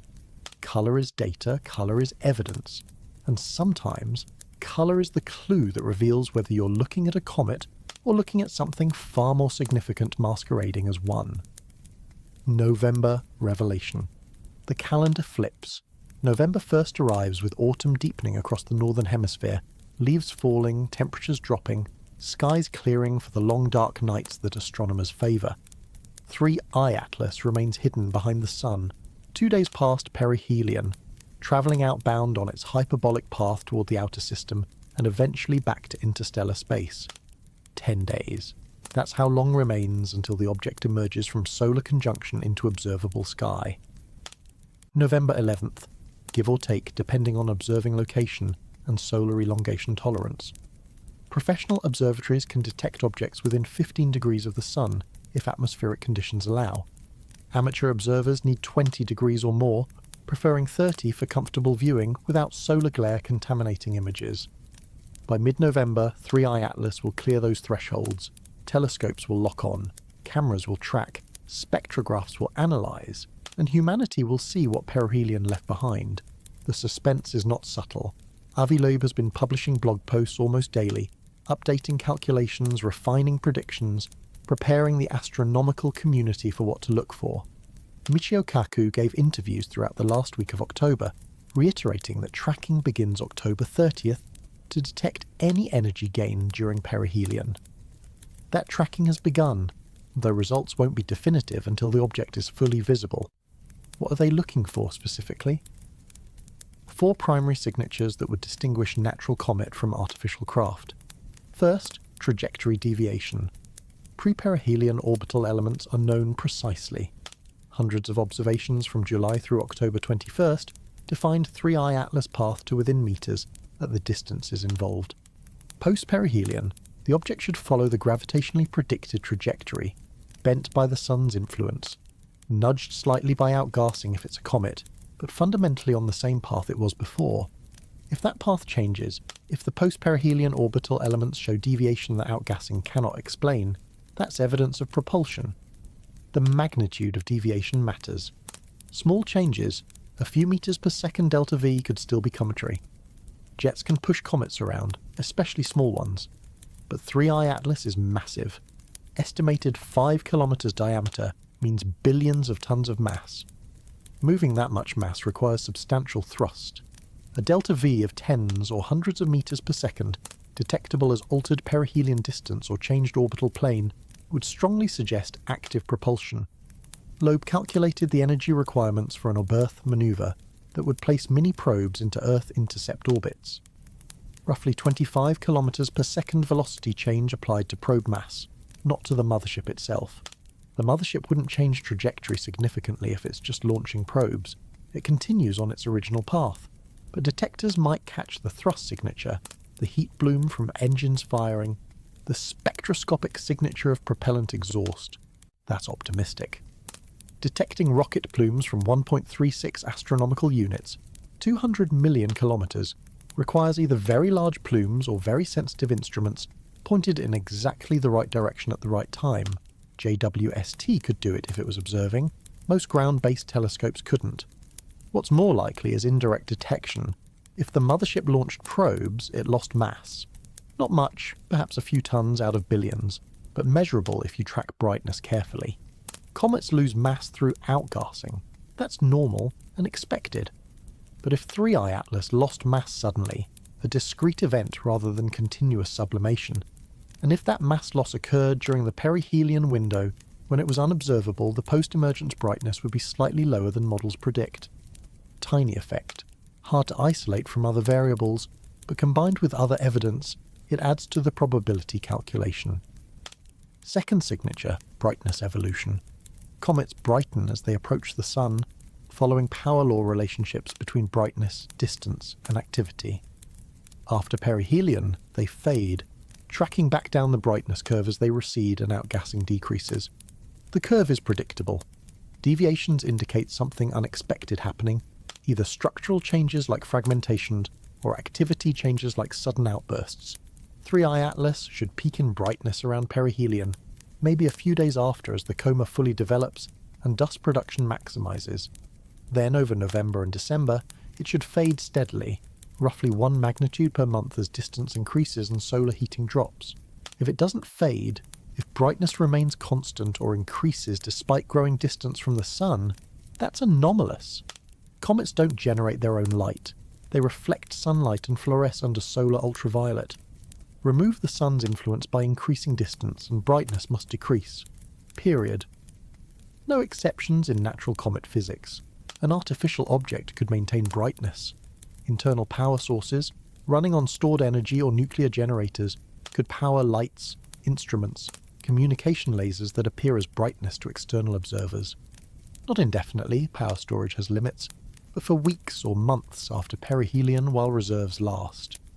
Persistent brightness would be hard to explain naturally. Very hard. Essentially impossible unless the object fragments, exposing fresh ice that outgasses intensely enough to compensate for increased distance. But fragmentation shows up in images as multiple components. Telescopes would see debris, not a single coherent object. Third signature, spectral changes. The green dominance observed in October should evolve. If 3I Atlas is a comet, the spectrum should show decreasing emission line strength as the object cools. Carbon dioxide, cyanogen, diatomic carbon, all the molecules that fluoresce in the green, require solar UV to excite them. Less UV at greater distance means less excitation, weaker emission, spectrum shifting back toward reflected light from dust rather than fluorescent emission from gas. If the spectrum maintains strong emission lines despite increasing distance, that's weird. If new emission lines appear, lines that weren't present before perihelion, or lines that don't match known cometary molecules, that's very weird. Artificial structures made from exotic alloys or composites could produce unexpected spectral signatures when heated or when their surface properties change. JWST follow-up observations scheduled for late November will capture high-resolution infrared spectra. That data will reveal molecular composition in detail, will detect trace elements and compounds, will measure thermal emission characteristics that inform temperature distribution models. If 3I Atlas is artificial, if it's built from engineered materials rather than natural ice and rock, JWST will see it. Fourth signature, secondary objects. This is the big one. The make or break observation that would confirm or refute the mothership hypothesis decisively. If 3I Atlas deployed probes during perihelion, those probes should become visible over November and December as they move away from the deployment point and spread into their own orbits. Small objects, yes, but detectable if you know where to look, and if you have sufficient observing resources. The Vera Rubin Observatory, formerly LSST, is currently in commissioning phase. Full operations begin in 2026, but test observations are running now. The observatory's design, 8.4 meter mirror, 3.2 gigapixel camera, ability to survey the entire visible sky every few nights, makes it ideal for detecting fast-moving objects. Asteroids, comets, space debris, anything transiting across the starfield shows up as moving points of light. Deployed probes from 3I Atlas would appear as new objects in solar system catalogues. Objects with orbits that don't match known asteroid families, that weren't present in previous surveys, that trace back to the 3I Atlas perihelion position when you calculate their trajectories backward in time. One or two new objects could be coincidental. Asteroids are discovered constantly. But multiple objects, 10 or 20 or 50, all appearing in November and December, all with orbits intersecting the ecliptic plane, all traceable to perihelion window, that's pattern. That's evidence impossible to dismiss. And if those objects show unusual characteristics, if they're too bright for their apparent size, if they exhibit non-gravitational acceleration, if their spectra match 3I Atlas rather than typical asteroids, then the mothership hypothesis transitions from speculation to confirmed fact. Loeb's team at the Galileo project is preparing for this scenario. Observatory time is reserved, data pipelines are established, algorithms are ready to flag anomalous detections, to distinguish deployed probes from natural objects based on orbital characteristics and observational properties. If the probes exist, if they're out there, Galileo project will find them. The timeline matters. Deployment at perihelion, October 29th means probes enter their own orbits immediately, but they're moving slowly relative to the mothership initially, spreading apart gradually as their individual trajectories diverge. Detection requires them to be far enough from 3I Atlas that telescopes can resolve them as separate objects, but close enough that they're still bright enough to see. Early November, too close. Probes would still be within the 3i Atlas coma, indistinguishable from cometary debris. Mid-November, maybe. If probes are large enough and bright enough, if they're separating quickly, first detections could occur. Late November through December, high probability. Probes should be well separated, spreading across tens of thousands of kilometres, easily resolved by professional telescopes. If December arrives without secondary object detections, the mothership hypothesis takes a serious hit. Not a death blow. Probes could be smaller than detection threshold, or they could have trajectories that keep them out of surveyed sky regions for months. But absence of evidence becomes evidence of absence when you've looked carefully in the right places at the right times. Conversely, if detections occur, if new objects appear tracing back to 3i Atlas, the implications are immediate and profound. We're not alone. We're being visited. The probes are here, in our solar system, potentially heading toward Earth or other inner planets, carrying instruments and sensors built by a civilization capable of interstellar travel. That's the November revelation. Not the emergence of 3i Atlas itself, though that's important for trajectory and spectral analysis. The real revelation comes from what emerges with it, what separates from it, what was hidden during perihelion and becomes visible afterward. Public awareness is building. Social media discussion of 3i Atlas has intensified through late October. Reddit threads, X posts, YouTube videos, all analysing the evidence, debating the hypotheses, counting down to mid-November when answers should start arriving. Mainstream media is beginning to pay attention. Not front page yet, but science sections are running stories, explaining the anomalies, interviewing astronomers willing to discuss the artificial possibility. The tone is shifting from dismissive skepticism to cautious interest. 6 months ago, suggesting an interstellar object might be artificial was fringe conspiracy theory. Now it's legitimate scientific question warranting serious investigation. That shift reflects the accumulated weight of anomalies, the credibility of researchers like Loeb and Kaku who are willing to stake reputations on the hypothesis, and the recognition that dismissing possibilities without evidence is as unscientific as accepting them without evidence. Science works by testing hypotheses. The mothership hypothesis is testable. November and December provide the test. Observations will either support or refute it. Either way, we learn something. If refuted, we understand interstellar comets better. We calibrate our expectations for future visitors. We document an unusual but natural object. If supported, we face a paradigm shift. We confirm alien technology. We enter a new era of human history where we know definitively that intelligence exists beyond Earth. The stakes are high. The timeline is set. The instruments are ready. All that remains is to wait for 3i Atlas to emerge from behind the sun and show us what perihelion wrought. 10 days. Then we see, then we know. Then everything changes or nothing changes, but either way we'll have answers instead of speculation. November. Revelation awaits. The sky will tell us what we need to know. We just have to watch. The probe theory. The engineering problem is straightforward. You have an interstellar mothership travelling at 60 kilometers per second on a hyperbolic trajectory. You want to leave surveillance assets behind in the solar system, specifically in orbits that will encounter Earth or other planets over the coming months. How do you do it? What are the physics, the constraints, the solutions that mission planners would employ? Start with energy. The mothership has enormous kinetic energy, billions of tons moving at 60 kilometers per second. That's 1.8 times 10 to the 21 joules. For reference, total human energy consumption in a year is about 6 times 10 to the 20 joules. The mothership carries 3 times as much kinetic energy as humanity uses annually just by virtue of its motion. But that energy is directional. It's locked into the mothership's velocity vector, carrying the object through the solar system and back out into interstellar space. To leave something behind, to place a probe into a bound orbit around the Sun, you need to reduce its velocity below escape speed. At 1.36 AU, solar escape velocity is about 35 kilometers per second. Anything moving slower than that will orbit. Anything faster escapes. The mothership is moving at 68 kilometers per second at perihelion, nearly twice escape velocity. A probe ejected from the mothership with no velocity change would follow the same hyperbolic path, exiting the solar system alongside its parent craft.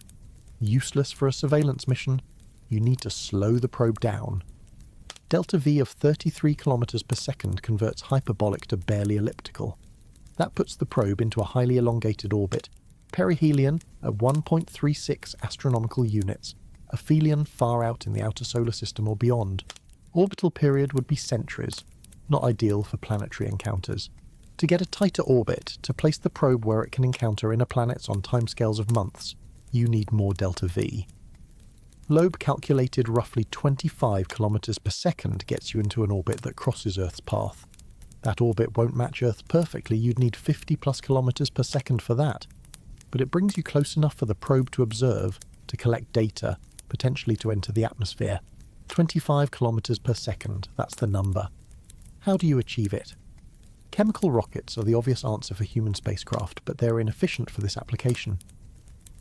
The rocket equation, tyrannical relationship between delta V, exhaust velocity, and mass ratio, demands that chemical systems carry multiple times their dry mass in propellant to achieve large velocity changes. A probe that's 90% fuel by mass, 10% payload, might manage the required delta V. But then you're deploying mostly tanks, not instruments. Electric propulsion, ion drives, using solar power to accelerate charged particles to high exhaust velocities offers better efficiency. But ion drives are slow. They accumulate delta V gradually over days or weeks. At perihelion, the mothership is moving fast, the window is brief. You need impulsive thrust, large velocity change in short time. Mass drivers provide that. Electromagnetic railguns, coil guns, systems that accelerate payloads using magnetic fields rather than chemical combustion. Advantages include no propellant required, the payload itself is the reaction mass, and acceleration can be very high, tens of thousands of Gs, tolerances that would destroy humans but which instruments and solid-state electronics can survive. If the mothership is equipped with mass drivers, it can launch probes at high relative velocity using stored electrical energy. The probes separate from the mothership at 25 kilometers per second relative velocity. Combined with the mothership's own 68 kilometers per second, vector addition gives you the probe's final velocity relative to the Sun. That vector can be tailored by choosing launch direction.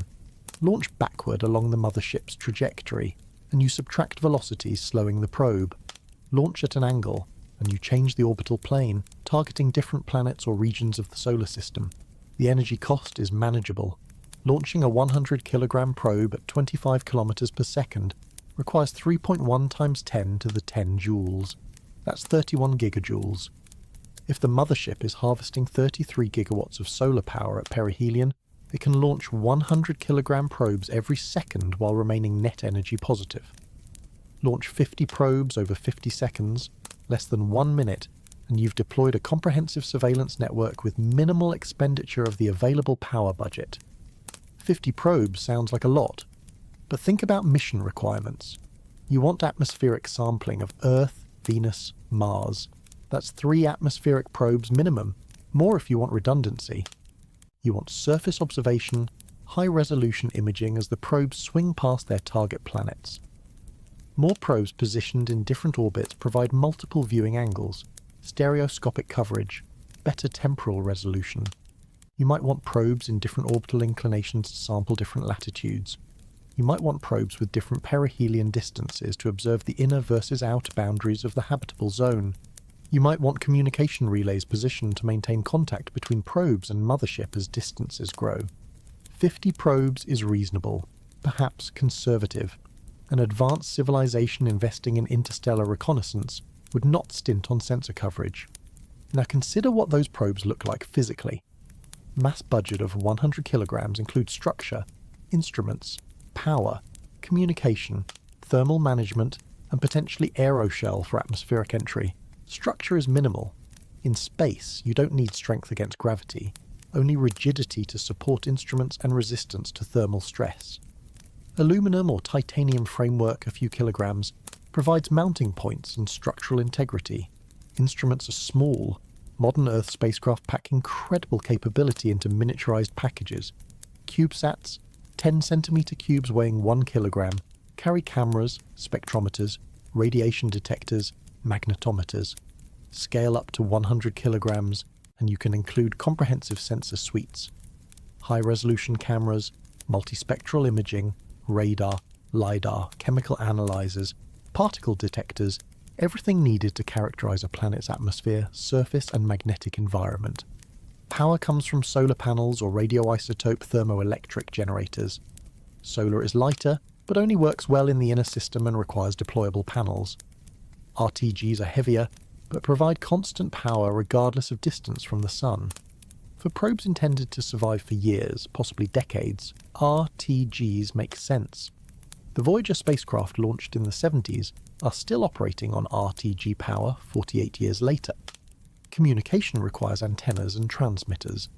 Interplanetary distances demand high-gain antennas, dishes that focus radio signals into narrow beams aimed at the receiver. A half-meter dish can close the link from Earth to Mars, scale to 1 meter, and you can transmit from the outer solar system back to the inner system, or back to the mothership wherever it is. Thermal management is critical. Space is a harsh environment, extreme cold in shadow, extreme heat in sunlight. Radiators and insulation, surfaces with controlled emissivity, ensure components stay within operating temperature ranges. An aeroshell, heat shield designed for atmospheric entry, adds mass but enables direct atmospheric sampling.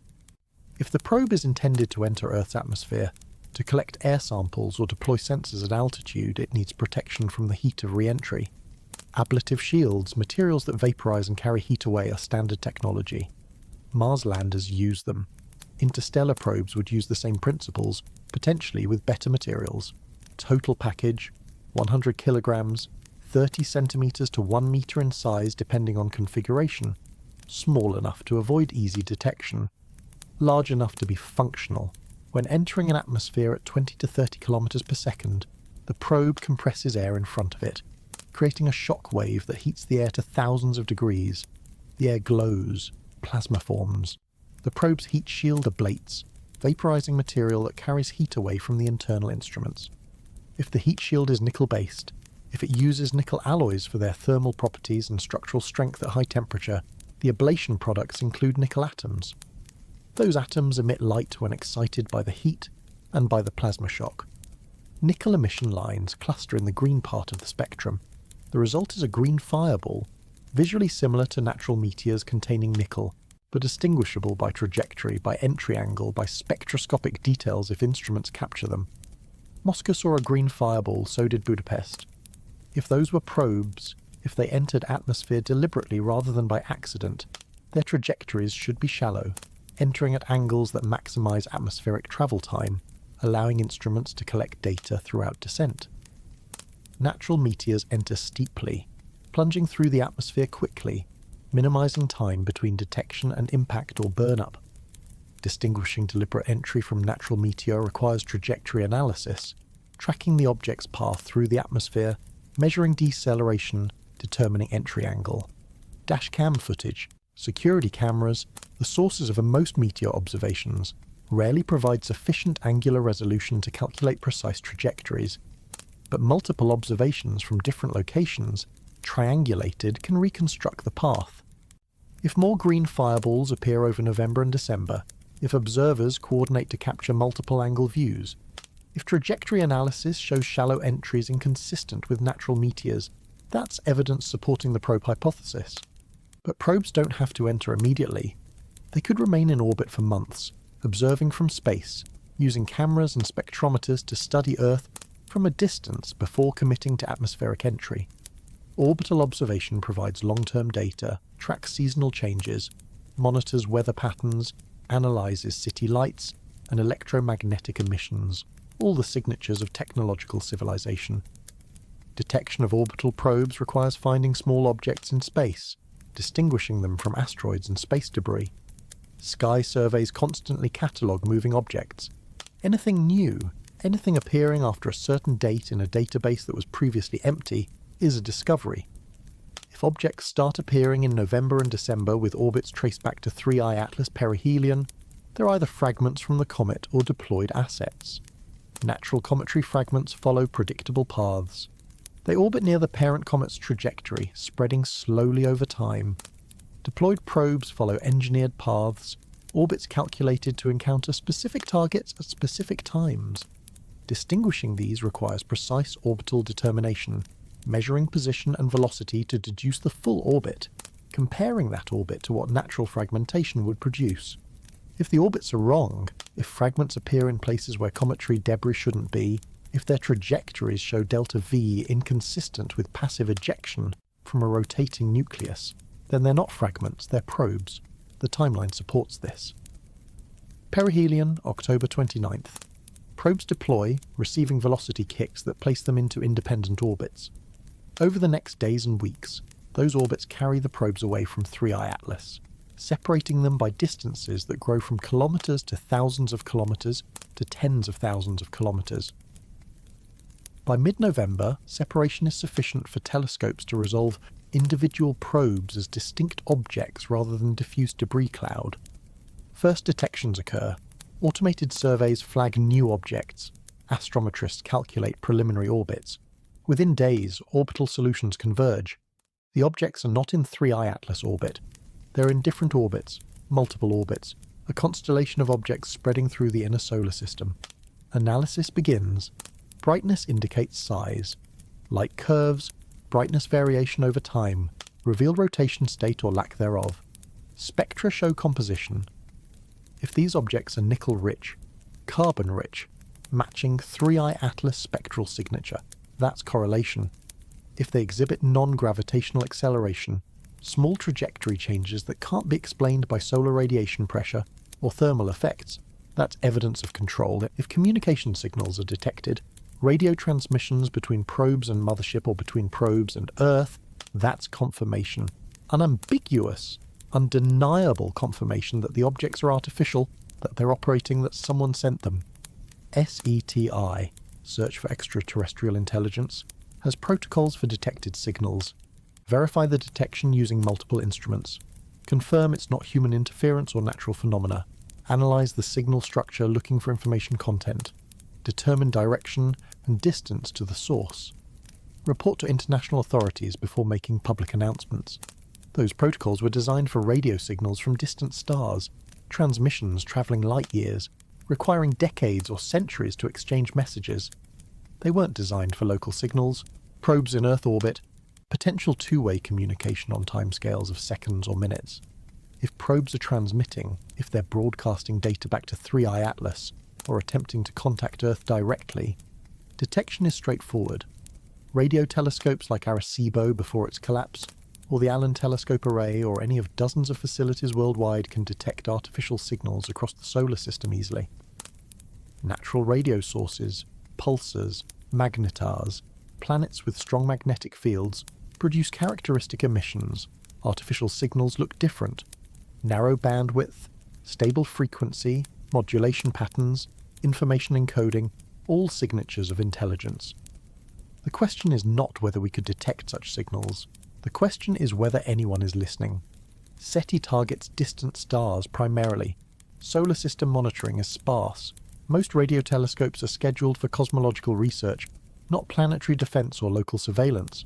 But if the probe hypothesis gains traction, if November observations show secondary objects potentially artificial, radio monitoring will intensify. Every antenna that can be retasked will point toward the objects. Every receiver will scan for signals. Because if the probes are transmitting, we want to hear what they're saying. And if they're listening, we need to decide whether we want them to hear us. What happens next? The calendar march continues. October 29th, perihelion behind the Sun. October 30th, tracking begins. November 11th, 3i Atlas emerges from solar conjunction. December 19th, closest approach to Earth at 1.8 astronomical units. March 16th, 2026, flyby of Jupiter, then exit, accelerating back into interstellar space, carrying whatever data it collected, leaving behind whatever it deployed. That's the trajectory, the orbital mechanics that no amount of speculation can alter. 3i Atlas will follow that path, whether it's a comet or a mothership, whether humans understand it or remain confused, whether we detect deployed probes or see nothing but ice and rock. The universe doesn't care about our interpretations, it proceeds according to physics. But humanity cares, deeply. Because this sequence of events, this timeline spanning the next 4 months, will answer questions we've been asking for millennia. Are we alone? Is intelligence common or rare in the universe? Do civilizations explore beyond their home systems? And if they do, if they're here right now, what does that mean for us? The immediate future, November through December 2025, focuses on observation. Telescopes track 3i Atlas continuously once it emerges. Position measurements every night, refining the orbital solution, looking for deviations. Photometry every clear night, measuring brightness, constructing light curves, watching for outbursts or dimming events. Spectroscopy at regular intervals, monitoring emission line strengths, checking for compositional changes or new features. Space-based assets contribute unique perspectives. JWST observes in infrared, immune to daylight and weather, capturing thermal data that ground telescopes miss. Hubble images in visible and ultraviolet, providing high-resolution morphology, resolving the nucleus and inner coma.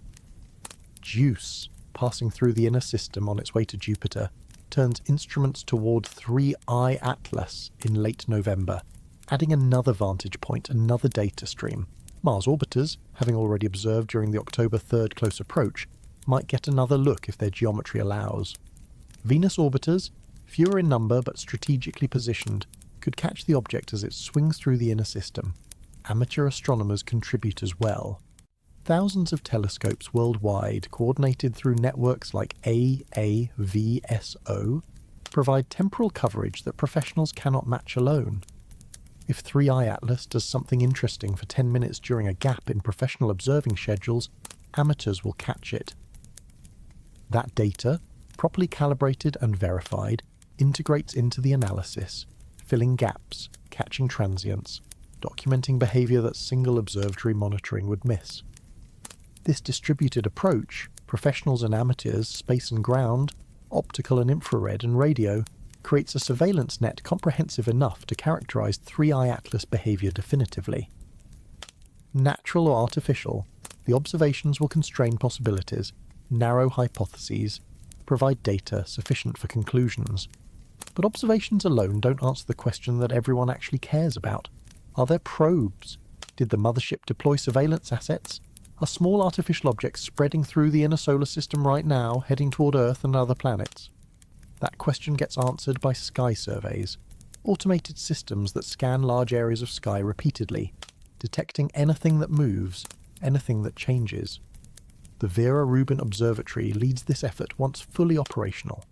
Its 10 square degree field of view, 8.4 meter mirror, and cadence designed to image the entire accessible sky every few nights make it ideal for detecting new moving objects. Other surveys contribute. Pan-STARRS in Hawaii, Atlas telescopes in Hawaii and South Africa, Catalina Sky Survey in Arizona, all routinely detect asteroids and comets. Any new object appearing in November or December gets flagged, measured, added to databases. Orbit determination programs calculate trajectories, classify objects as asteroids, comets, artificial satellites, or unknown. The unknown category is where probes would appear. Objects with orbits that don't fit natural populations, that trace back to unusual origin points, that show characteristics inconsistent with rocks or ice. One unknown object is interesting. 5 unknown objects is peculiar. 50 unknown objects all appearing within weeks of 3i Atlas perihelion is pattern impossible to dismiss.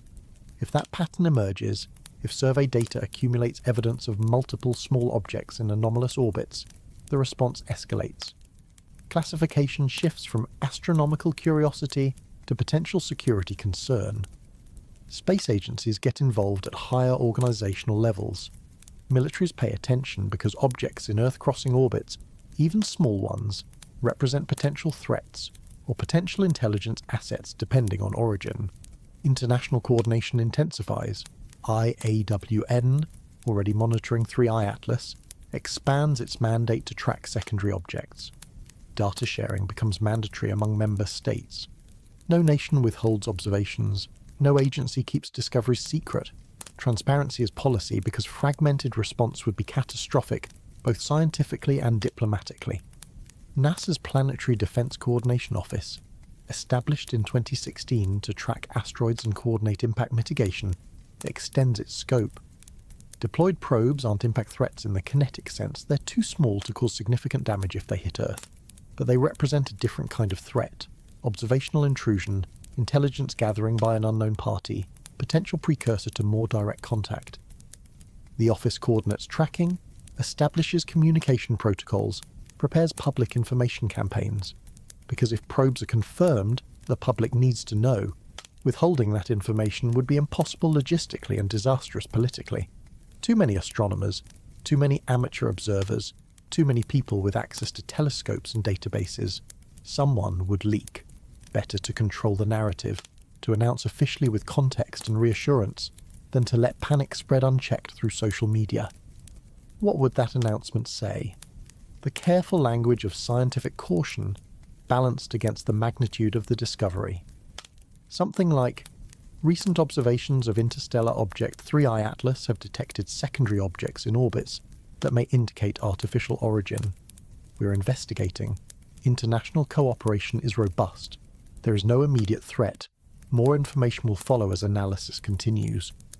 That announcement triggers everything: media frenzy, stock market volatility, emergency meetings of governments and international bodies, philosophical debates about humanity's place in the cosmos, religious communities grappling with the existence of other intelligences, science fiction becoming science fact, existential questions about whether we should attempt communication or maintain silence.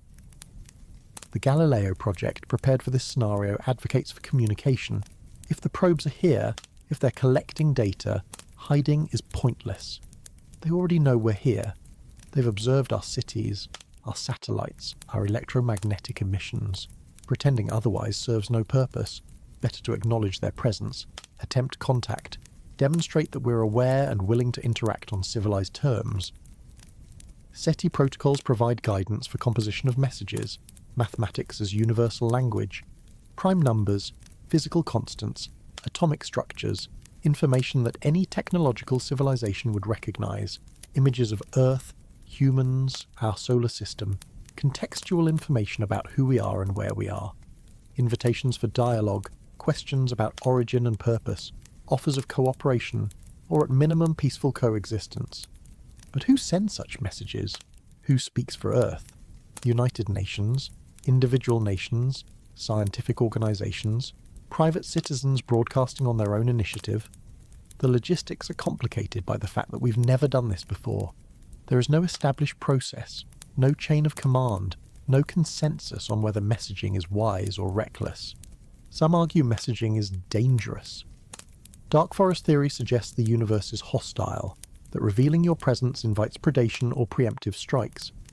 If 3I Atlas and its probes are reconnaissance for invasion, announcing ourselves could accelerate hostile action. Better to remain quiet, observe, learn what we can about the visitors without drawing attention. Others argue messaging is necessary. If the probes are here observing us, they already know everything messaging would tell them. Silence gains nothing.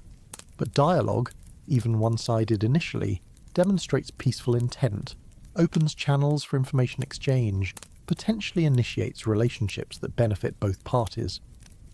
The debate happens in real time as observations accumulate. November brings data, December brings more data, patterns emerge or don't emerge. Hypotheses gain support or lose support, and through it all humanity watches, waiting to see what 3I Atlas reveals, what November and December observations show, what decisions need to be made based on what we learn. Preparedness varies by nation and organization. Some have contingency plans, groups assigned to first contact scenarios, procedures for evaluating discoveries and recommending actions. Others are reactive, waiting until confirmation before mobilizing resources, assembling teams, developing responses. The scientific community, already engaged through IAWN and Galileo project, provides stability. Astronomers know how to collaborate internationally. Data sharing is standard practice. Analysis methods are transparent and reproducible. If probes are detected, if artificial origin is confirmed, scientists will present the evidence clearly, explain the implications accurately, and avoid sensationalism or speculation beyond what data supports. That scientific rigor helps public understanding. Not everyone will accept the findings immediately. Skepticism is healthy. Demanding extraordinary evidence for extraordinary claims is appropriate.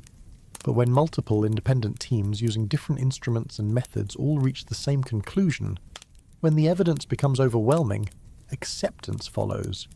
Then comes adaptation. Humanity has faced paradigm shifts before. Copernicus showed Earth is not the centre of the universe. Darwin showed humans are not separate from nature. Einstein showed space and time are not absolute. Each shift was resisted initially, then integrated, then became foundation for new understanding.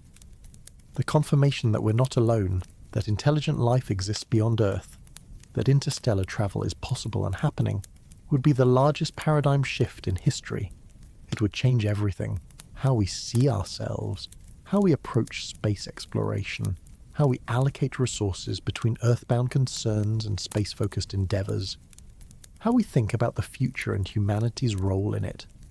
But it wouldn't change everything overnight. Life continues. People still work, eat, sleep, care for families. Daily existence persists regardless of cosmic revelations. The impact is gradual, cultural, philosophical. It manifests in education, in media, in long-term policy choices. Children growing up after confirmation will have different assumptions about the universe than children growing up before. That difference compounds over generations. Near-term practical effects focus on space programs. If interstellar travel is possible, if another civilization achieved it, then humanity can achieve it too.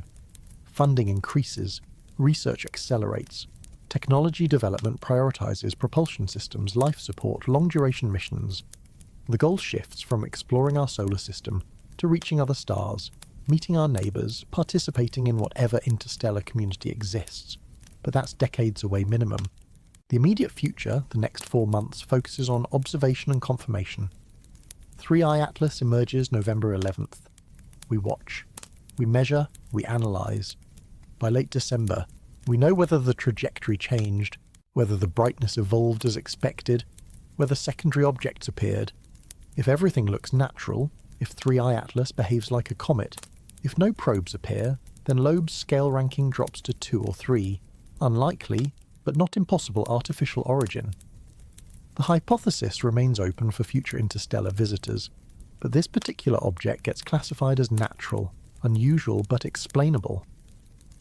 If anomalies persist or intensify, if the object doesn't behave like a comet, if probes appear and multiply, then the ranking climbs to 7 or 8 or 9, high confidence of artificial origin. At that point, confirmation is effectively certain, pending only final verification and international consensus on announcement timing. Either way, we're 4 months from resolution, 4 months from answering the question, 4 months from knowing whether the green meteors over Moscow and Budapest were the beginning of something profound or just coincidence. Natural phenomena misinterpreted by hopeful or fearful minds. The universe will tell us, the data will clarify, observations will resolve ambiguity into knowledge. We just have to wait, watch, and prepare for whichever answer emerges. Because whether we're alone or we're not, whether 3i Atlas is rock or technology, our response to that knowledge will define this generation and shape the future for every generation that follows. What happens next? We find out together. The whole species, watching the same sky, asking the same question, waiting for the same answer. And when it comes, when November and December deliver their verdict, we'll face that answer as humanity always has. With curiosity, with courage, with determination to understand and to adapt and to continue exploring regardless of what we discover along the way.